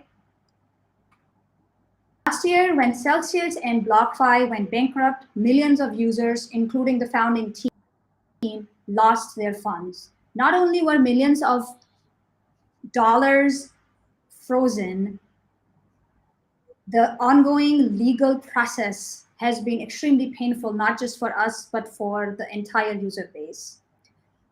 What Shrub is bringing is the same idea, simplified LTV-based loan terms that had found product market fit with millions of users, but bringing the transparency of DeFi to it. We're able to offer simple and attractive loan terms to borrowers with 0, 1%, 5%, and 7 to 12% to the lenders. So how are we doing this? The secret sauce for Shrub is taking the borrower's collateral and integrating with Aave to generate the yield for the lenders. Simple idea, it's targeting a niche of crypto conservative. The people have gone to these CeFi platforms and no one else in the market is doing this right now. The projected user base is potential for growth just because of the simplicity and the power of the idea. The market for lending is huge. At the time of bankruptcy, 12 to 15 billion dollars were locked up in Celsius and BlockFi. We have cultivated long-term relationships with our users. We have over 5,000 community members. The team of Shrub has 12 years of experience building enterprise-grade wallets for companies, and the early humans, plus building. Thank you so much. So sorry, I have to stop you because we don't give everyone the same time. So everything else will go to the questions. So I will just bring up the jury and they will ask their questions right now. Yeah, can I just make some observations, okay? Because I'm going to put my hand up and say I have absolutely no idea what you offer. All right, I have no idea. I didn't understand anything. You jumped into acronyms that you didn't explain.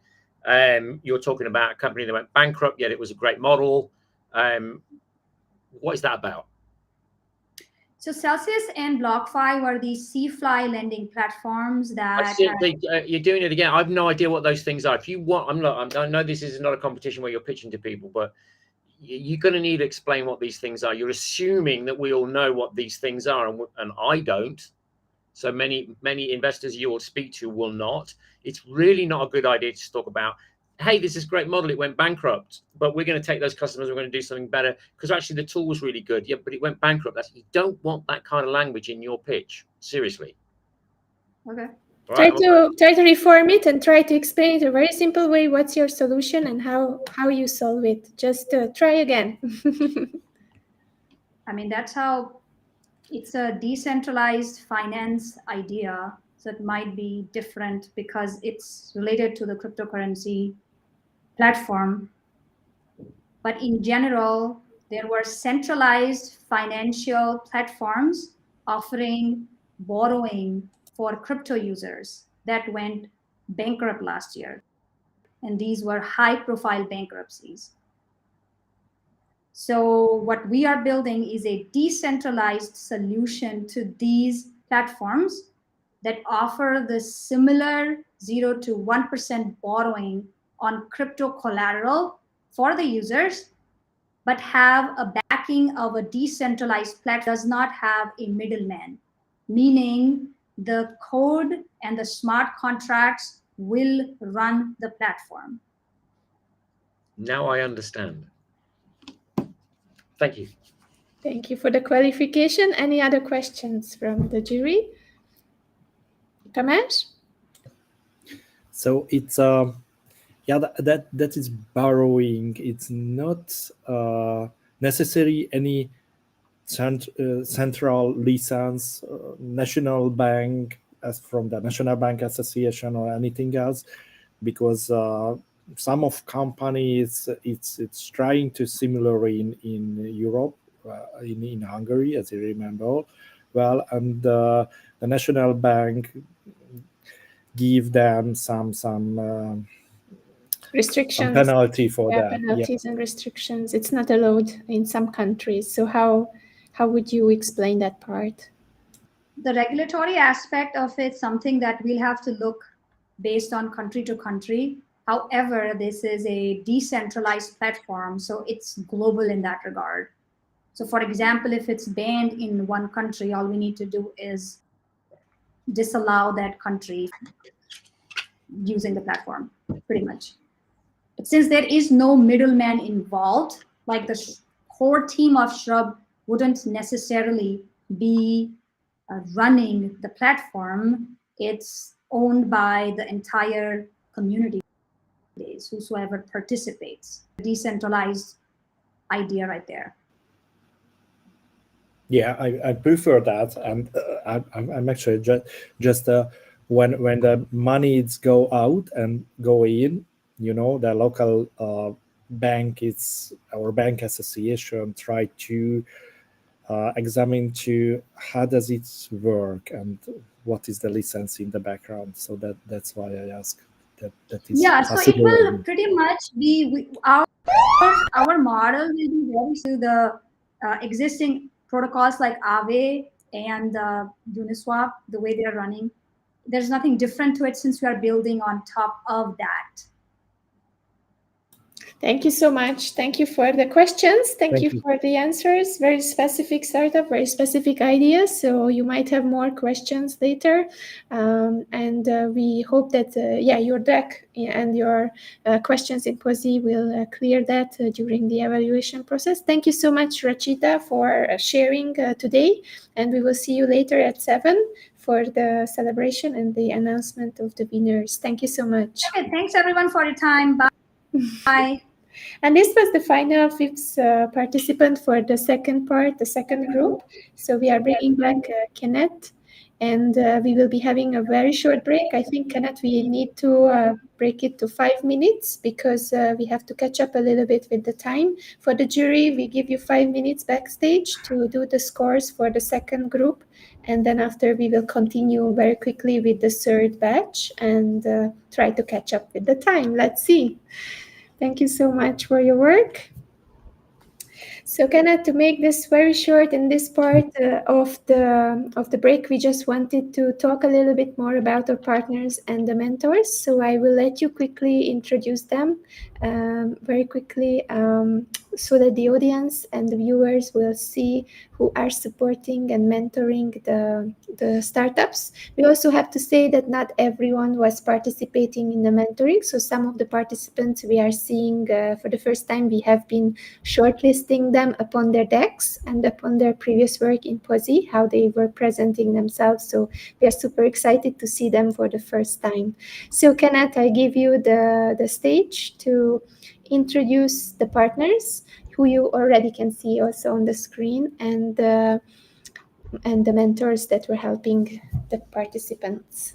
Okay, so I try to put on full screen, but there's some missing part, so I'm going to share it like that. So for the mentors, right, we are very, very grateful for them because initially Andrew and I thought that maybe 2 mentoring sessions would be enough. In the end, we have 4 because the female founders, the participants, they really need a lot of guidance, and that's why we extended. And at the same time, because as we were doing the mentoring session, there are more and more female founders applying. So we do not want to miss out the mentoring for those that join later, that join closer to the deadline. We even extended the deadline, and we are very, very grateful for our mentor to extend the 3rd and 4th, even the 5th mentoring session. Even we have a pre-pitch session. So we have our amazing Tamesh Miller, which is the founder of Women Startup Competition, and we have Charu, who is very experienced in marketing. She's a CMO, and now she's also strategizing for Web3 startup, tech company. And we also have Eric, who's very good at figures. He is the CFO in Demand. So when you talk about figures, he's the man to go to. And for Michelle, she has always been a great supporter ever since I started this journey of empowering mothers and now to women entrepreneurs. She has her own academy called Mom Boss that she empowers and also help mothers to start businesses. And we have Samuel, who used to be a mentor for an accelerator and incubator company where they are very, very well known. And last but not least, we have Ratna, who is taking care of the startups' well-being. She's known as the well-being mentor. She taught them how to get ready before they pitch, how to center themselves, how to have some time for themselves to come down and reflect. So with all this 6 mentors, the mentoring session has already benefited the female founders a lot, and that's why when you saw them pitch, right, they were really ready. They know what are the things, and also based on the 5 criteria of judging, they really hit it on the nail, right? So these are our mentors. Okay, and next we will have our partners, our collaborative partners. If not for them, we will not be able to reach out across the borders across Southeast Asia. So we have POSI, which is the startup ecosystem platform that all female founders will be on board to upload their pitch deck so that our jury will be able to have more information. We have KC Creative Marketing and Innovent, which is both Andrew and my company, and also Rescale Lab, where one of our judges, David, he is the co-founder of Rescale Lab. And we have Swarm, which is by Loven, who is also supporting in the sustainability part. And Women Changemaker Network and Women of Global Change, these are my two communities that I'm a part of. And for Andrea, Global Empowerment Hub is where she has been building her community around the world in global empowerment. We have Cecile, who helped us to reach out to the Indonesian female founders. We have Mom Boss again, which is one of our mentor, Michelle Horn. And we have AILA, which is by one of our startup matchmaker, or as known as our ambassador, Jean. And we have Web3 Web, being a part of a community from Web2 to Web3. We have Unteam, which is talking about diversity and inclusion too. We have Proto Science, which is supporting empowering women in STEM. And the founder herself is also a female founder. And we have our media partners, which is Women Lines, which is an online digital magazine. And Charu has helped us to reach out to her community and share this good news and onboarding all these female founders. And Blog Ties, which is one of our media partners also, they have helped us to reach out to the Philippine market. And their founder herself is an amazing founder that is very well versed in gaming, in tech. And they are also sponsoring for our winner prizes. And also the final pitch, which is one of our judges, Monica. She is the COO of and also the co-executive producer of the final pitch, that really is supporting all the female, all the startup founders like Shark Tank. All right. So yes. Yes, I think without further ado, we need to start the batch, the third batch, the third group of amazing female founders who have been finalists and who have been selected to be in this pitch competition. So we will be bringing back the jury for the next 5 participants, and then we will be starting the competition with Michelle. Michelle will be coming in to the studio and sharing her deck and then her idea. For the jury, just a quick, until Kenneth is doing the setup, how are you until now? Is your head still free? You can still hear a lot of good ideas, very fast, right? Yes, the last one. Good idea. The last one was a bit bewildering, I have to tell you all. I wasn't really sure what she was talking about. Sorry. Yeah, well, it is a very specific one, so you have to be very, very prepared to present it right so that it hits everyone the same way. That's really, really true, David. Anyone else would like to share something until we are getting ready? Monica, how do you feel? Good. Very nice to hear all of the founders' businesses. Some to be honest, I don't understand, like David. But yeah. Good. So that's very nice that we have so many diversity here, right? I think that is also something that is nice, that we have people from all around Southeast Asia. Even I think people who moved to Southeast Asia. So it's a very, very nice diverse group of people presenting. Yacinta, how are you? How did you find the first 10 competitors? Yeah, very interesting, very diverse ideas, and even with specific one, like I think Struck Finance. I did need to do some background reading up, but it is a very interesting idea. I'm just wondering how can they manage to afford the 0% interest and still ensure that their company's risk is stable for the long term. Yeah. Very interesting ideas. Tamash, you would like to add something? Michelle is almost here, so until she comes up, you can also share your takeaways. Yeah, I'm also very interesting about what do you need for the teams who is presenting here, how much money or what other support to have them to step forward.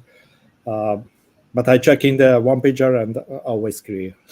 I think that's a good input, right? The platform is supporting us, so all the jury for the viewers, all the jury can basically go into the platform posi.io where they can pull up the decks of the different participants, and they already had to fill out many of the information, so they don't have to really spend a lot of time on explaining all this, because the jury already has some information on them in hand, and then they just ask the question about the things that they couldn't clear. But we have also some suggestions, right, David, how to do it better for the next time, that we will make sure that every pitch is having the ask, every pitch has different things which is tailor-made for this competition. So we are very thankful for that suggestion. I think it'll save them too when they're running over 2 minutes, because they're basically not adapting their deck to the 2 minutes. True. It's really true. It's all about preparation and how to save time. I think Michelle and the last group of the female founders are ready, so let's start and bring them up.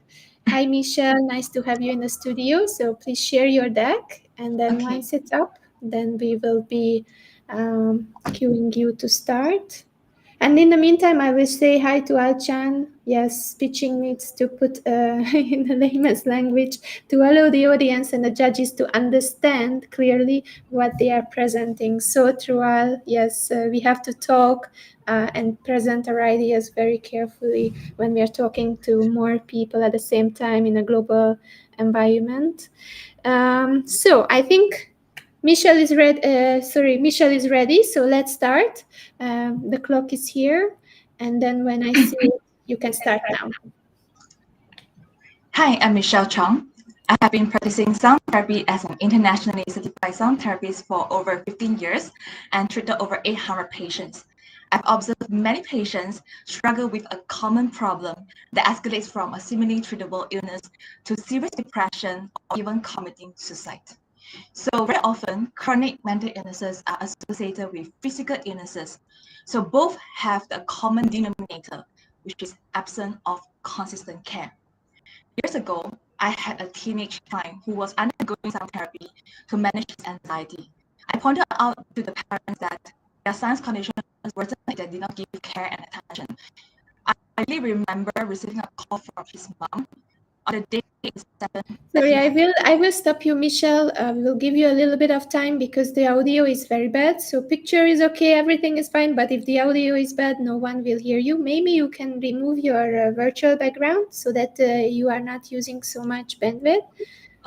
Or just check your mic, because we hear every second syllabus. So it's very hard to hear your pitch. We stop the time, don't worry. But we love to hear your idea. We want to make sure that the jury is hearing it. Just try again when you are ready.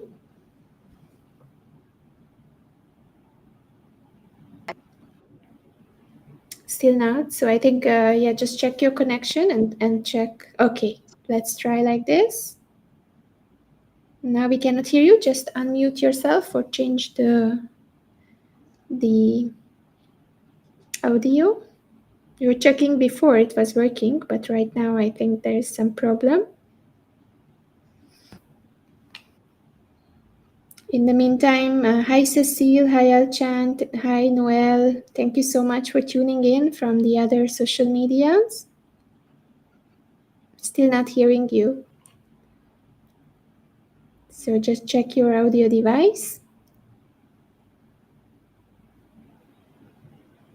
I think in the meantime, I will just ask maybe David about your experience in competition, similar competitions, like what is the one thing that you always say participant need to take care of, or what is the one thing that they have to? Yeah, you did mention it just now from somebody that your pitch has to be tuned to your audience.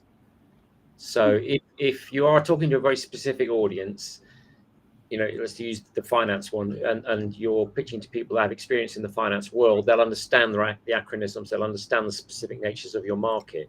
But if it isn't, regardless of what you think you want to do, you have to tailor it, and you have to tailor it to the time you have available.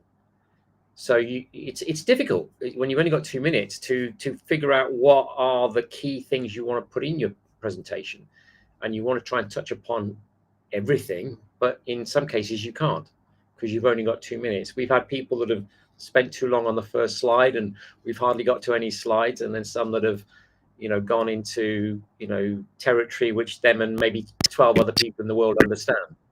So you've always got to make sure that it is specifically tailored towards the people you're going to be either giving that information to or sharing that information, when it might be on a Zoom or it might be in person.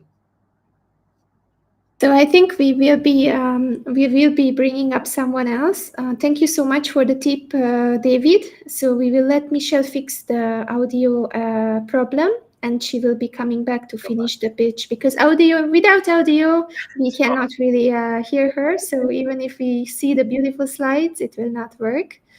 So let me see whether you can talk, Michelle. Let's try. Yeah, still not. So I think you have to get back in and just improve your settings because it's not moving. So I advise you to go out, come back, fix your connection and check the mic. And then in the meantime, we will go with the next competitor. And don't worry, we will continue and have your pitch time. Okay, thank you so much. So I will bring up Ursel, the next competitor, so that we can still go on. Hi, Ursel. Nice to see you here. How are you? I'm good, Andrea. Thank you. I'm Thank you good. so How are much you guys? for jumping in. And then we will wait until you share your deck, and then we will start the watch at the clock. Let's see. Just make sure it's full screen so that we can see. Can you see it? Not yet. Kenneth will put it up. All right. Perfect. How about that one? Okay, let's start the timer, and you are up now. Please start. Okay, sorry. Hi, my name is Ursula Loreno. I'm the CEO and co-founder of School Tech by Edfolio.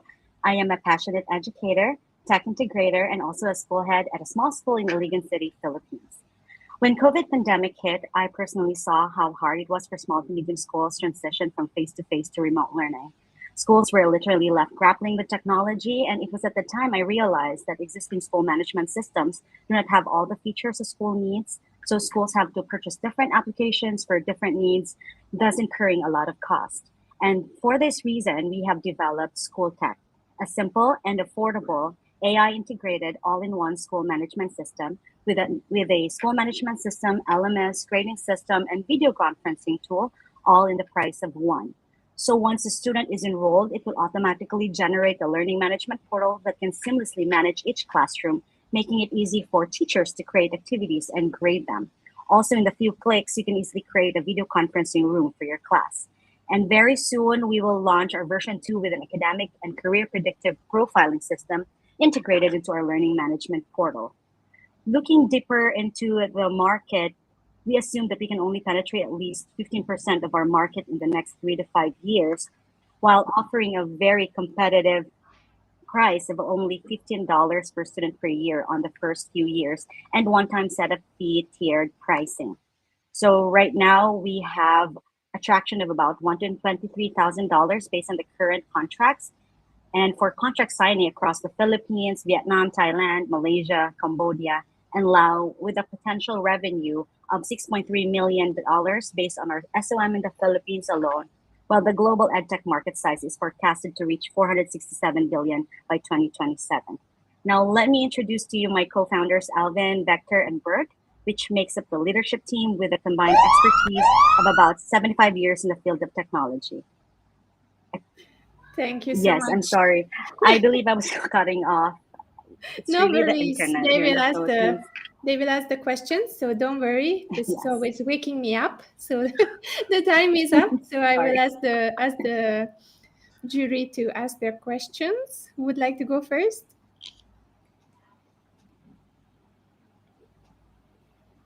Tamash, please. Okay, let me first.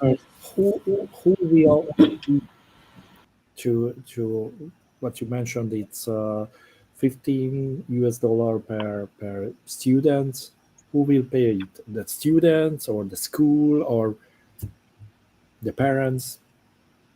Yes. Well, technically, it's the parents because once a student enrolls in a school, well, the parents will be the ones who will pay for that because it will be in their matriculation fees or tuition fees.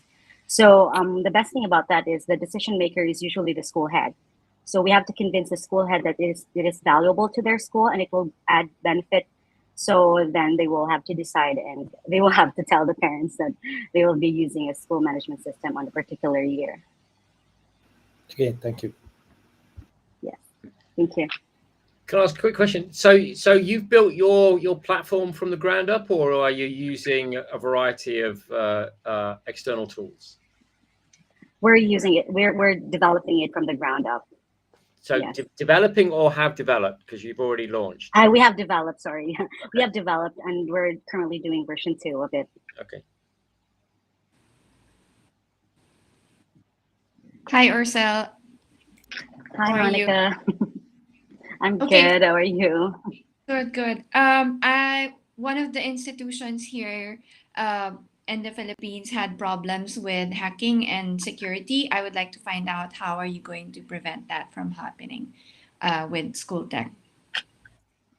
Yes. Well, right now we are already in talks with cybersecurity firms and companies to help us make sure that our system is ready for whatever cybersecurity issues that will come up in the future. So yes, we're already doing that and we're in talks. Thank you. Thank you, Monica. Jacinta? Hi. Yes. So correct me if I'm wrong. The main benefit that your clients will be experiencing from this is the virtual learning experience.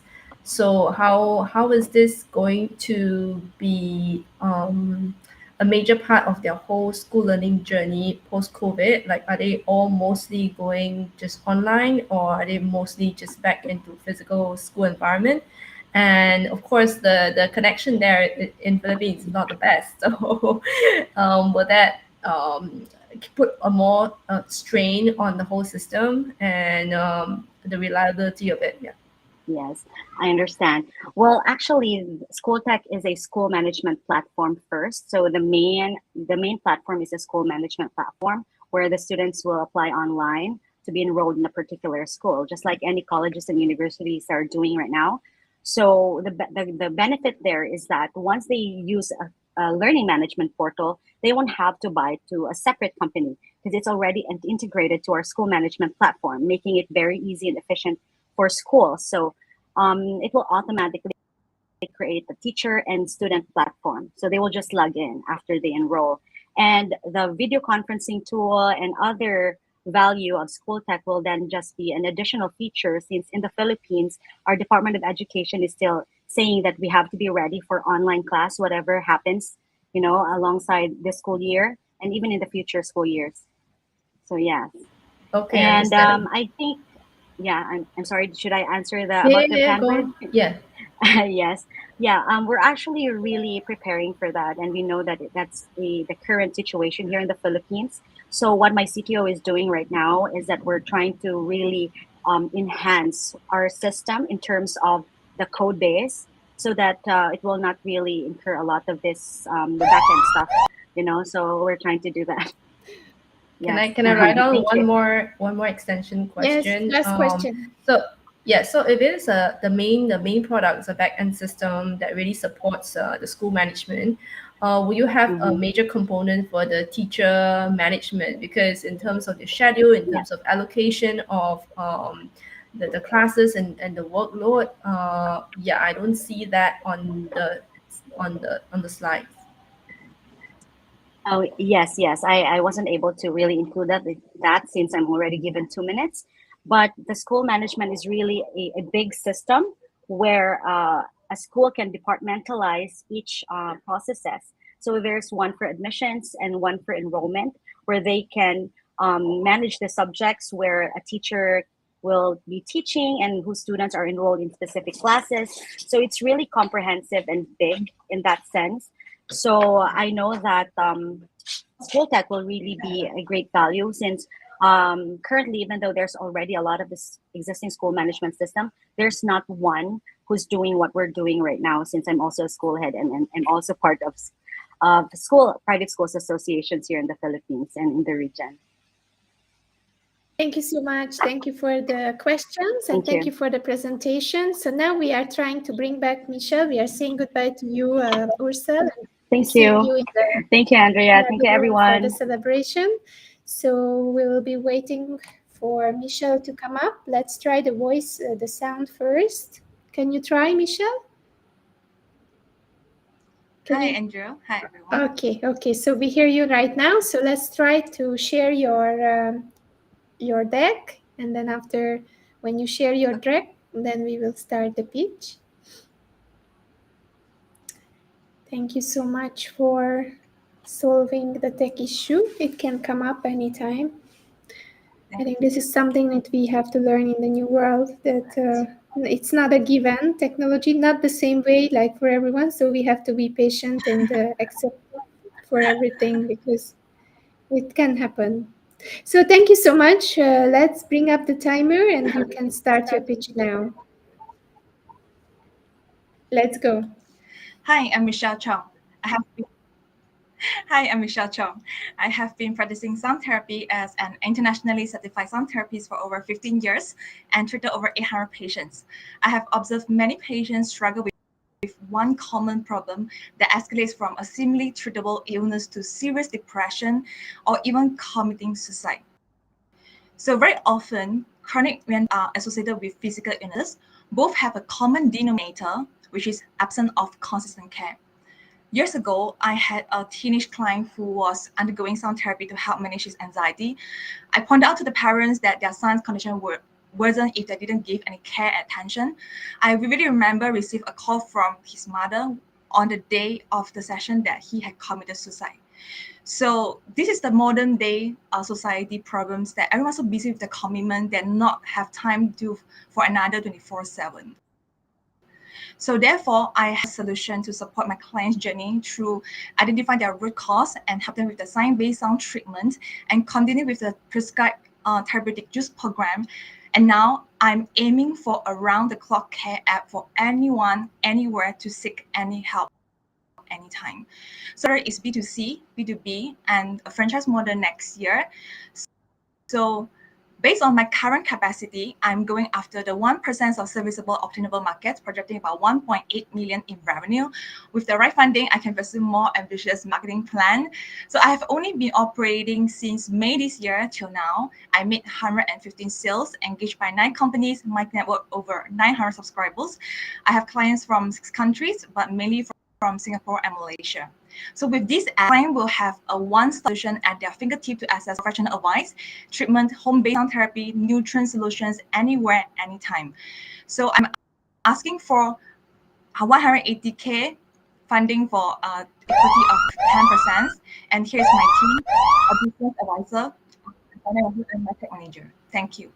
Thank you so much. Well done. I know it was hard to restart, but very well done. So I will give the stage to the jury to ask their questions. Hi, Michelle. First of all, congratulations for overcoming the problems. It's never easy. When you're beginning to pitch, it can throw you off balance. You recovered very well. Quick question. So how exactly does the patient use the tool or app, or however they're doing it, and how do you know that they're using it? How do I know they're using it? And what are they doing? Sorry, can you repeat the question again? So what exactly are they doing to improve their situation? So you're giving them this tool, but you didn't really explain exactly how it functions. So I want to try and understand a bit more. Okay. So basically, this whole app also like a track progress, which is an app that actually are able to connect app and log into the detail as well, so they can track their progress through the detail as well. So based on the daily wellness monitoring. Okay, got it. Thank you. Any other questions? Yep. Sorry, I'm not clear. What is your product? What is a service with some therapy or just a mobile application? I think Tamesh, your audio is also having problem. It's very funny. We are having a sound therapist, and all the sound is going weird. Yeah. So there is something here. It's working. It's really working. You are relaxing us. Happens a lot on Zoom for Okay. me. Maybe it's better now. Much better. Thank Yes. you so much. Much better. Okay. So it's my questions. It's what is your product? It's only the mobile application, or in the background the services, the therapy, and the juice is some product also, because that wasn't clear. So the app is like the aim for like the whole overall, but the main thing is the sound frequencies and the entire like the franchise model with the therapies, with the model that I come up with the research and case studies, which how frequency can heal chronic illnesses and reverse them in a short period of time. So this model already workable based on my 50 years of experience. So with science-based support, so I want to transfer it to an app so that everyone able to access it where they anywhere, anytime they want to. Okay, thank you. So as I understood, then the product is the app, but the tool is the sound waves and the technology and the psychology behind that, right? Okay, Monica, you would like to ask? Jacinta? Yes, sorry. Can I ask how will the quantum magnetic resonance health scan work over the app?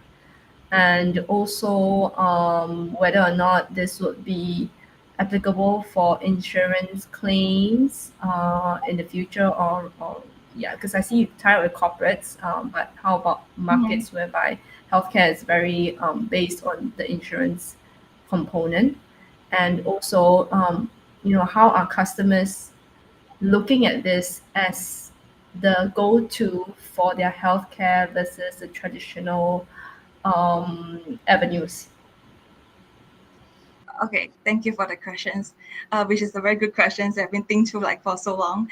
The quantum magnetic field have to be in physical. That's the reason why I plug in the franchise model that global therapists are able to access to it. But with the app, you can't scan through the app. But because in the app, I will do it in a voice detections form or the fingerprint detection form. Either one. I'm still experiencing for these two because like through voice, we can tell the illnesses of the patients. It's through vibrations and frequency. And also through fingerprint, you can tell the temperatures, the blood pressure, the oxygen level. All is able to actually justify the root problems of the patients directly. I mean, it's similar as quantum, but we use a different model. So based on the insurance side, I've been talking to my few insurance companies friends, the CEO. They do agree that now, I'm based in Singapore. So Singapore do not open to all this new technology yet, but they assure that, in the future, they might look into this kind of like alternative healing coverage. So for now, they invited me to have a talk and workshops to open clients' mindset and how we can like help them into reverse their chronic illness to prevent them into the cancer, because like chronic illnesses, mostly my clients are cancer patients. So how to prevent instead of like to cure. Thank you so much, and thank you for the questions for the jury. Thank you for overcoming the struggles, and we are happy that your sound is back and we could hear your pitch.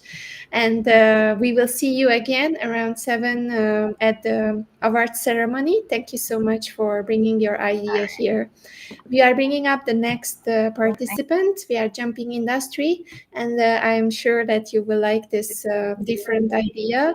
Jenki is already in the studio, so I will ask you to bring up your slide first, and then when the timer is up, then we can go on and start straight away. Let's go, Jenki. You can. Hi, Yes, I have my everything slides is up. up. Please We let can me know see when everything. it's You done. can start your pitch. Hi, good afternoon, and thank you for the opportunity for this presentation. This insight by Franklin D. Roosevelt highlights the importance of soil health. What we see in the market are crates of produce. We may occasionally see how they're grown by monocropping covered with kilometers of plastic mulch. Living where I do, I get to see this plastic mulch waste known as white pollution. This impacts soil health, reducing productivity and increasing cost. And all of this is interconnected with our mindset, socio-economic, and political systems. Global agricultural plastic consumption is set to increase by 50% by 2030, and only a shocking 9% of it is recycled. Easy roll is an alternative alternative that functions like a plastic mulch, reducing cost, adds income and yield diversity, and has low carbon footprint. Doing a yield cost comparison to a standard black LLDPE, Easy Roll will achieve similar or higher benefits to cost ratio by season 4 or 5 with additional income and nutritional diversity. Our market for this product is the mulch, landscape, polyhouse, and gardening industry with focus on D2C market. Our go-to-market strategy would be to establish decentralized manufacturing units, partner with governments to achieve SDG goals via community awareness, corporate engagement, and involving local self-help groups. With an ask of 60,000 US dollars, the timeline would be to start the POC, make MVP, do the field trials, get early traction, and move to manufacturing and marketing. This is the SWOT analysis for the business idea as of today. We are looking for funds and technical mentors in the network. This idea is supported by Soil of Life, a for-profit land management company. I really love it. I have to say, I really love it. And Jenki knows why. Thank you so much, Jenki. Thank you so much. Very, very well done. Very well done.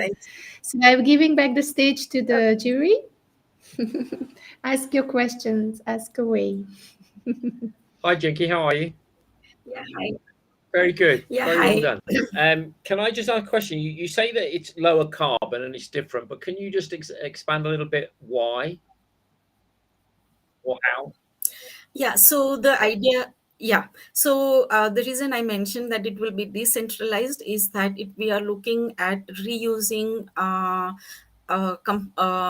material which is waste in the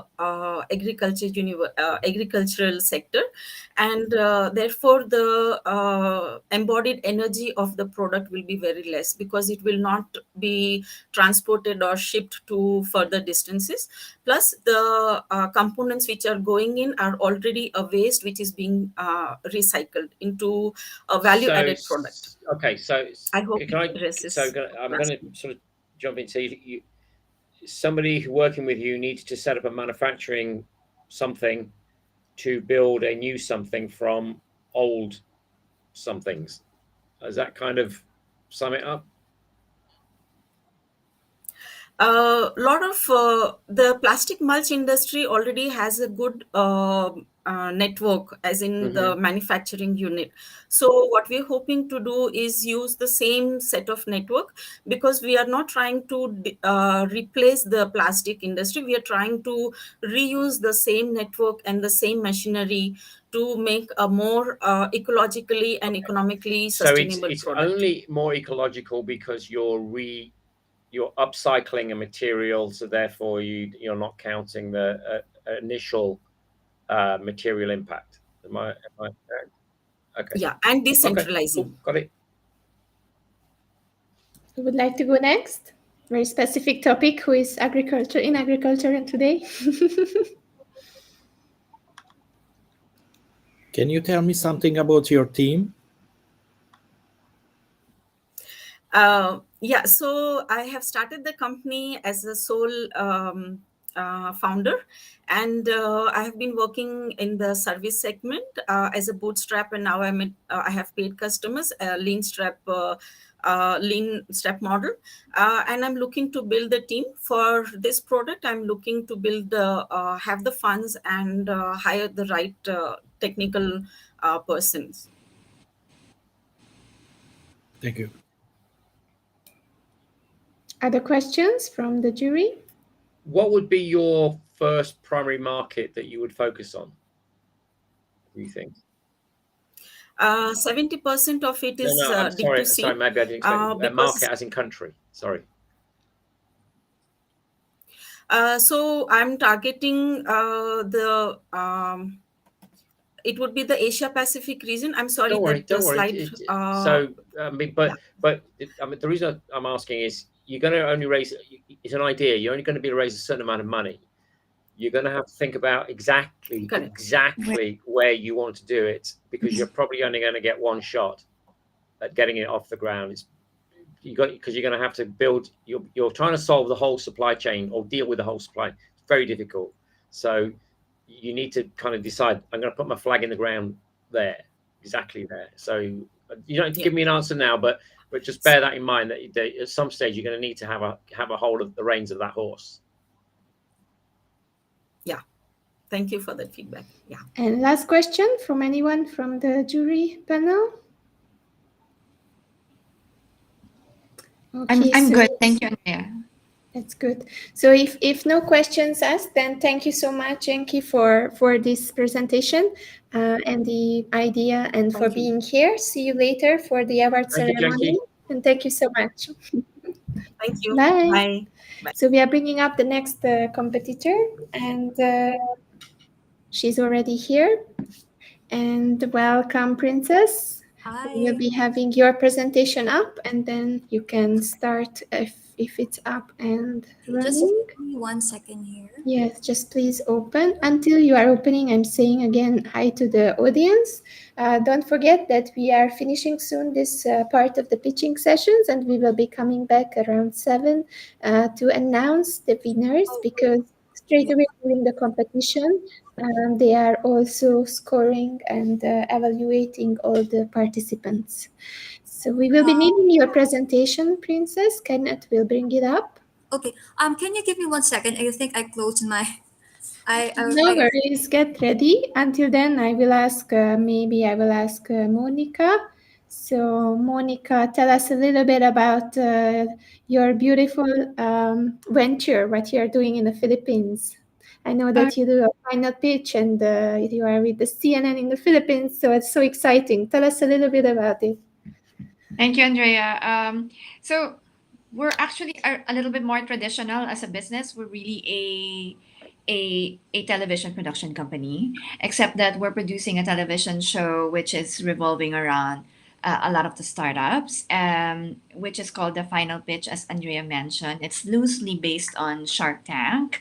And we just concluded season 9 September.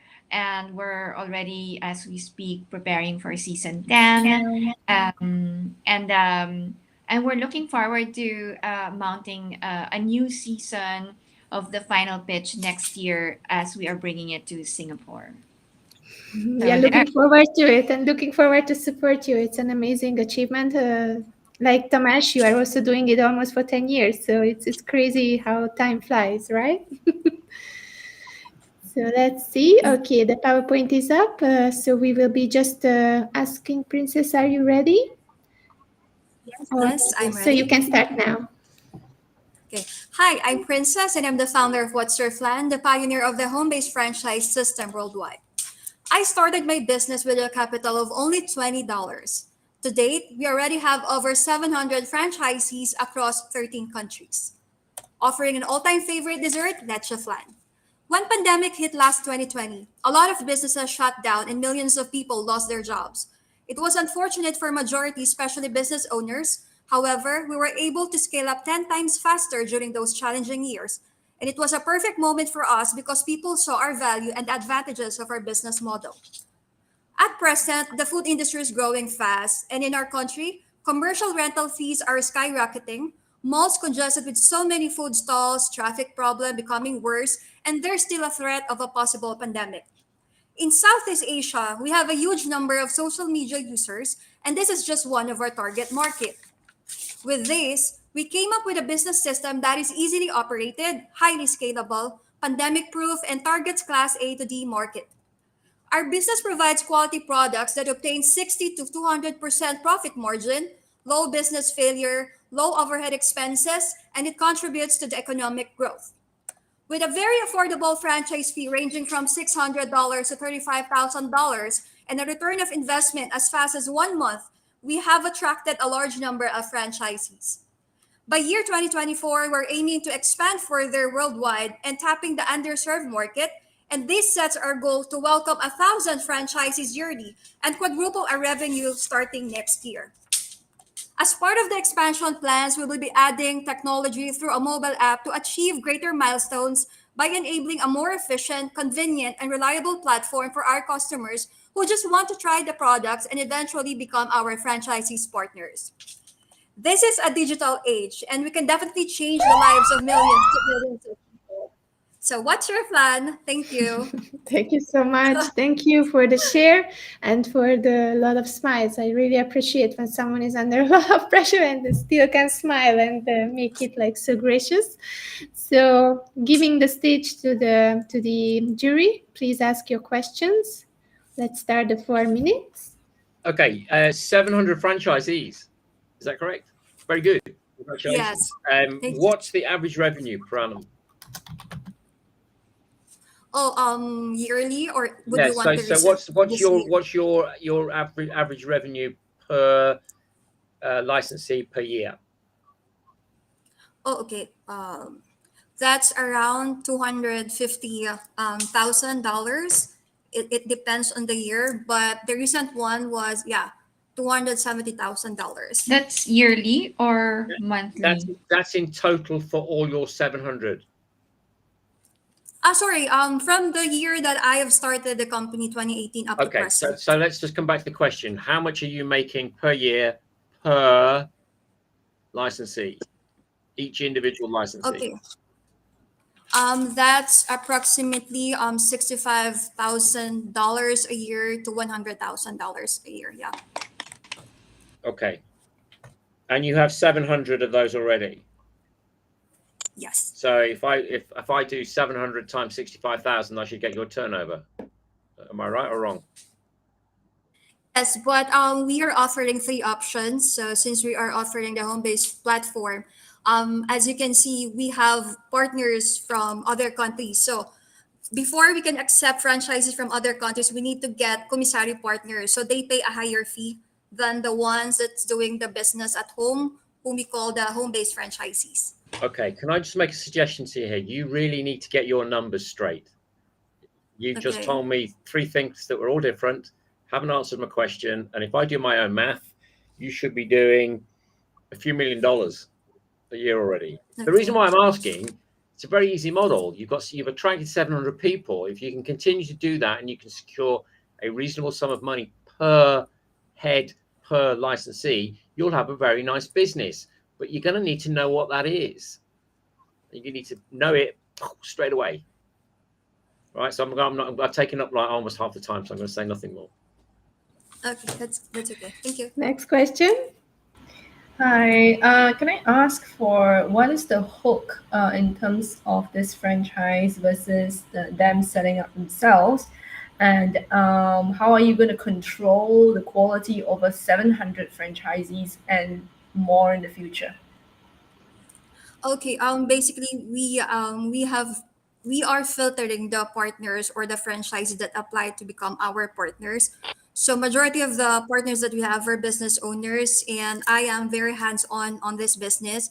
We have a specific team that monitors all the franchises, not only here in the Philippines, but also the ones abroad. So every month we do a product or quality control. And of course, when it comes to consistency and then the uniformity of the products, because we are basically selling food, we have a food tech and a nutritionist partner. So they are the ones getting the reports from the partners who sell the products anywhere. Your 700 franchisees they're not all here in the Philippines, right? Yes. And so how do you, how's the commissary set up across the nation, for example? Okay. Our commissary partners usually own a restaurant, so they maximize the commissary kitchen that they have. So, like here in Metro Manila, we have 3 commissaries, and then the commissary partner in Dubai, she owns a restaurant. So basically, she has a kitchen wherein that's where she produces the products to sell. Right, and you're only selling right now flans. No, we actually have 3 other brands. It's a variety of different products. So from authentic beef dishes and then the purple yam desserts, but majority are food. Thank you. Thank you. Thank you so much. Thank you. I got hungry. One more question, David, or you just said thank you?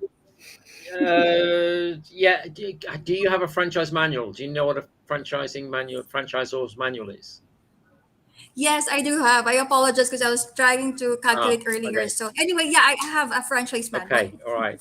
That's what you tell people when they ask you how you manage your system. Okay. Sorry, one last. Who Yes, developed let's go. who developed your franchise manual? Yes. Who did you work with? Well, I have a mentor who's into franchising from the Philippine Franchise Association. Okay. All right. So I had mentors. Yeah. Okay. All right. I know PFA. Thank you. Thank you. Yeah, thank you. Thank you so much. So now we are ready to eat, ready to have our dinner. Everyone is writing. Achan is writing. Yeah, hungry already.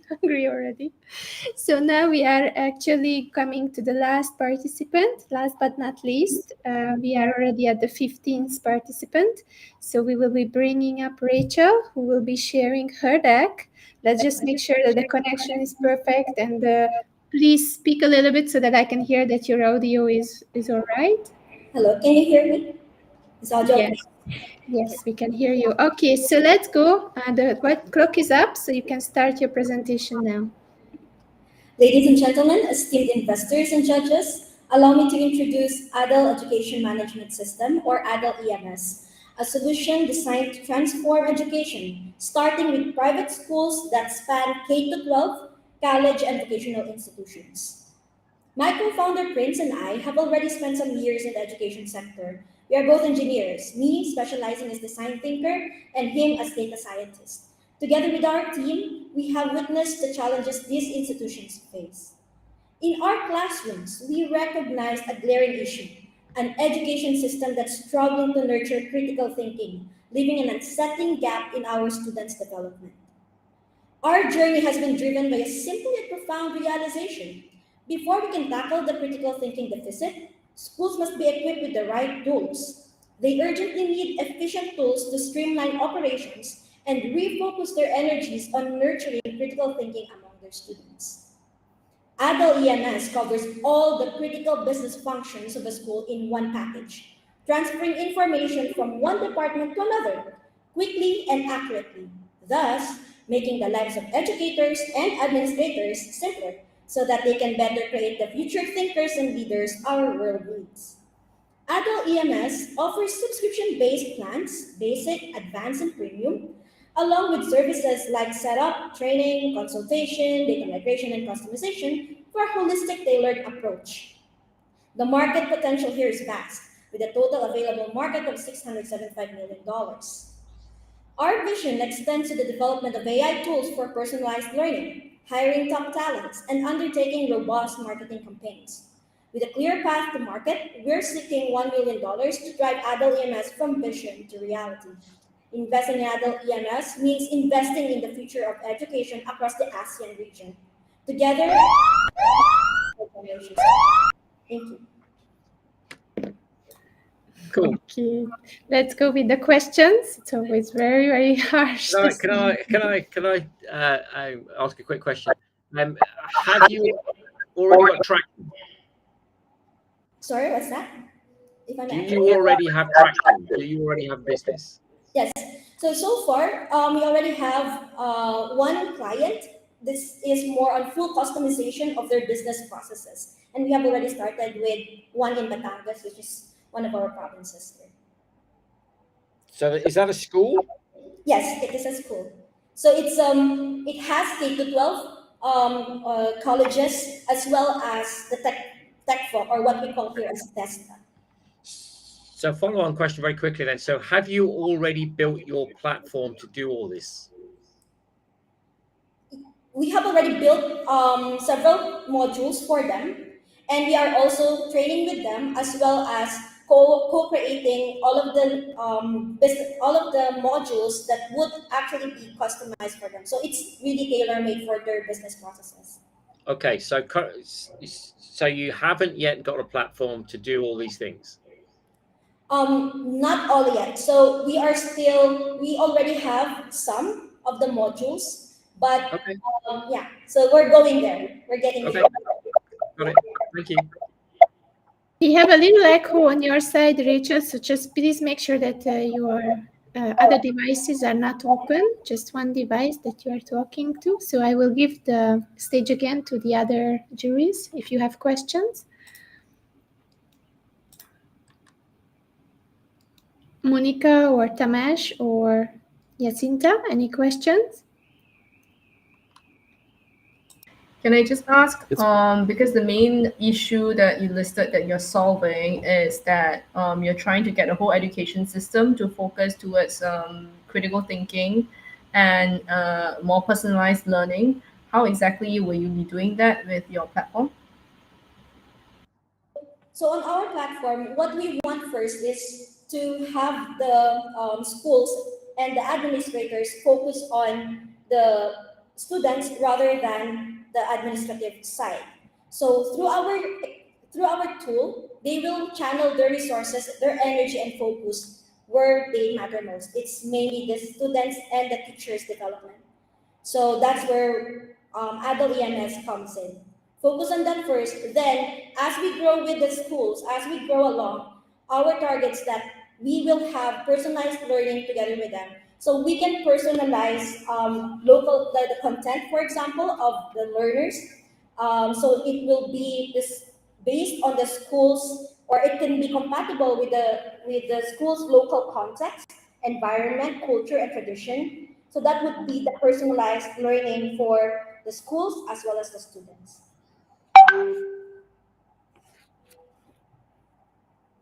It just sounds like there is not very concrete plan for the personalized part yet. And right now, you guys are more of a school management system, yeah?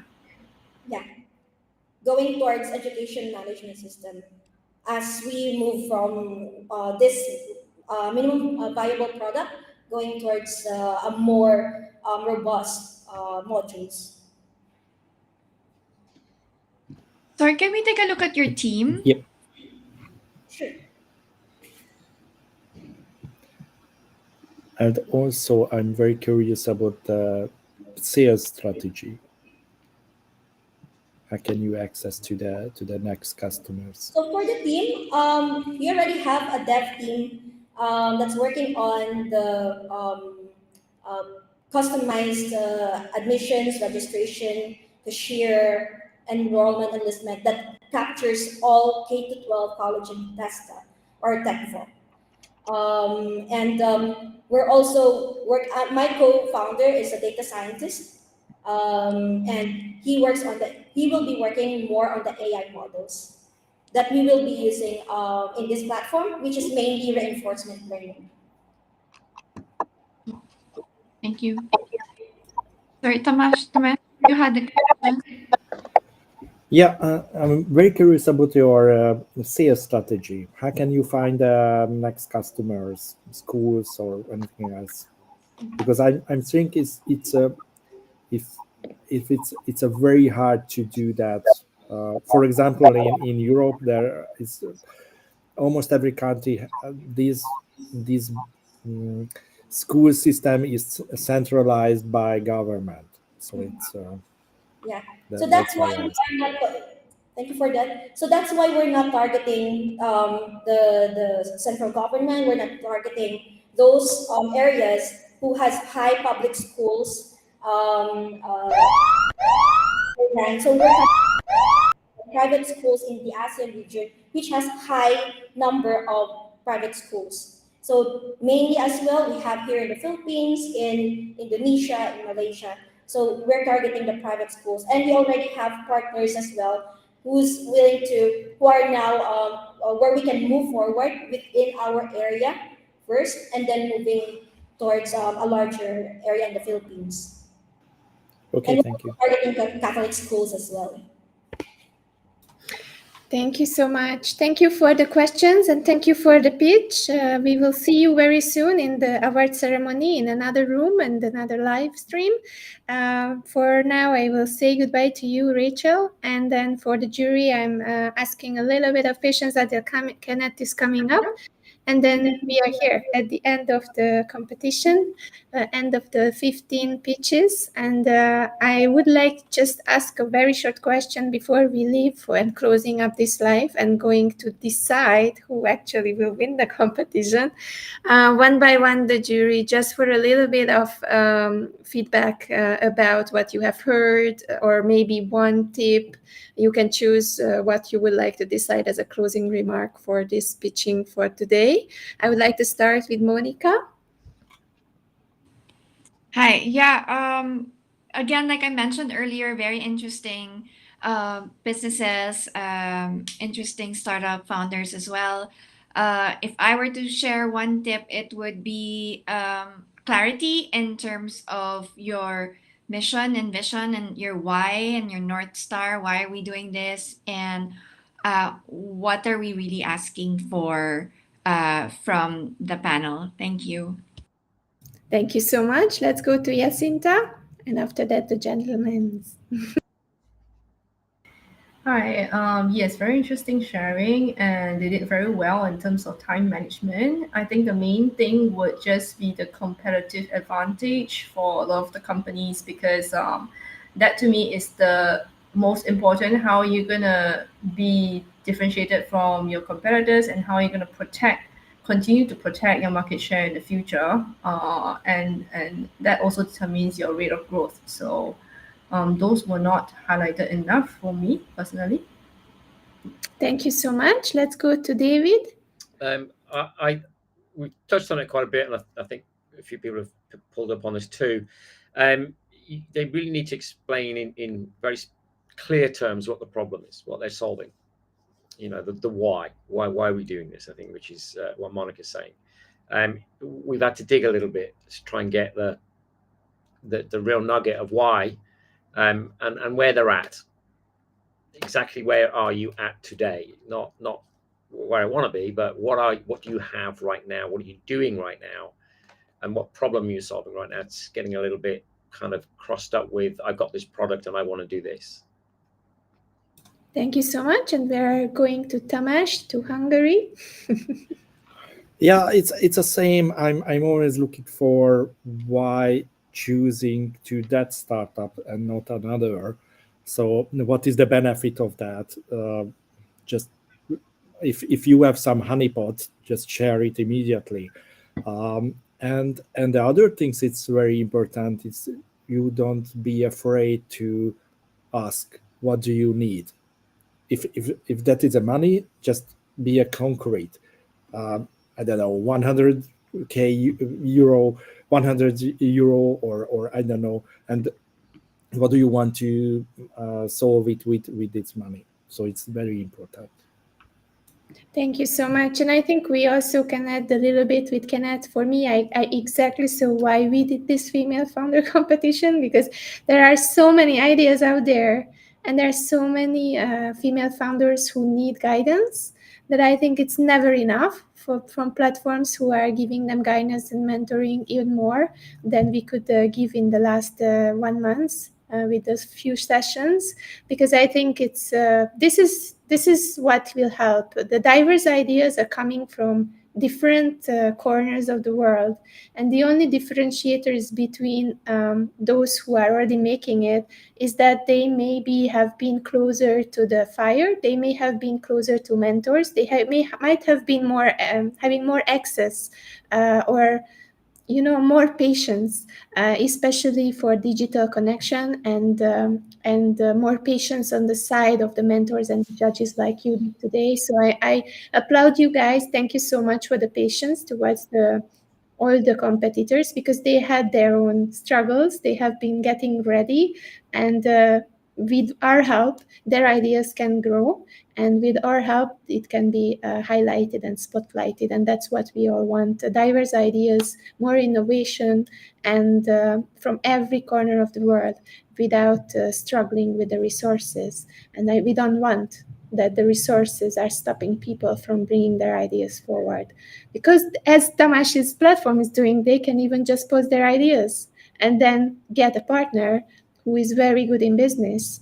And then together with a diverse set of ownership, they might be successful and they might be a unicorn. So thank you so much. Kenneth, you would like to share something on your side? Yeah, I think like what Andrea mentioned, right? I like now it's towards the end, and I really thank like Tamesh kicking start 10 years ago, and now with Andrea bringing it last year into Southeast Asia, and now we are bringing it into Singapore and spreading across Southeast Asia, and next year going to APAC. After seeing this whole thing, right, and we have seen the growth of all these female founders from the first mentoring session where they were not able to make it in time in the 2 minutes. They were like, it's impossible.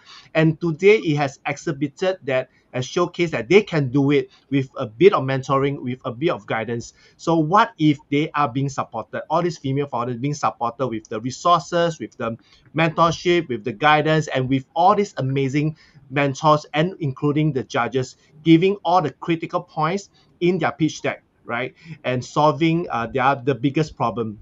And we all of us we realize that all of them have done a fantastic job, and they are able to answer your question, the jury's important question. They may be hearing it for the first time, but we felt that they were prepared. And So even if they don't, then they can do it next time. I think that's the thing, that if you go away a little bit from the shark mentality, you get support, maybe you get more courage, and maybe you will be able to go to more competitions. And we all know that it's all about experience, and it's all about practice, and it's all about seeing whether the idea at all valid. And how would you do it if you don't have the opportunity to show it to many people?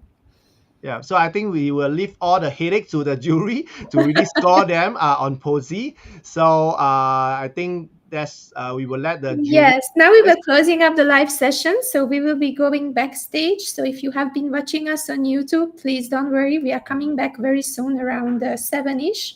You will be seeing, please set up, subscribe, notify, everything so that you can get the notification. For the jury, we will give you some time. Please have a little break and have a little water, walk a little bit, because we have been in front of the screen for almost 3 hours. And then after, check on the scores. Don't forget to check whether you have been evaluating all the 15 participants for all the criterias, and then submit your scores after saving. And then we will see you for a little bit of discussion. We will let you know later in a message when exactly. And yeah. Just thank you for your time. I know it's a Saturday, and we are really happy that you are empowering here female founders from all over the world and globally from Southeast Asia. So thank you so much, Kenneth. We can close the first female founders competition now. Yes. Thank you so much. Thanks everyone. And let me bring the judges backstage first. And we just have to let the audience know where they can catch us later at the award ceremony. Yes, so we will be going back to YouTube. Kenneth, please share the details about the award ceremony? Yeah, so for the award ceremony, the presentation, right, for those who are watching, please stay tuned to go and subscribe to our Empower Biz YouTube channel. So you can look for Empower Biz Global YouTube channel. So we will be announcing it there. So just stay on a while because we kind of overrun a bit. So just stay on, and we will be going on live shortly. All right, so about 7:30-ish. Okay, so I will see everyone there, and thank you for watching. Any last word from Andrea? No, just thank you for being here, for Alchan, Cindy. I see Aidan. I see a lot of people tuning in. Cecile, and I saw also Noel. Thank you for the comments, and it's always really good if you are encouraging organizers. We are really thankful for it, and we appreciate you guys for being here and encouraging also the startups who have been pitching today. If you're watching this later, please don't forget, you can always ask your questions. You can always add comments. You can yourself log into the Posi.io platform, and you will find these startups there, and you can still partner up with them, support them, or comment on their ideas. So thank you so much. We will be seeing you shortly after a little break on the same YouTube channel, same platforms. And yeah, let's go, Kenneth. Let's do this evaluation. Thank you guys. See you later.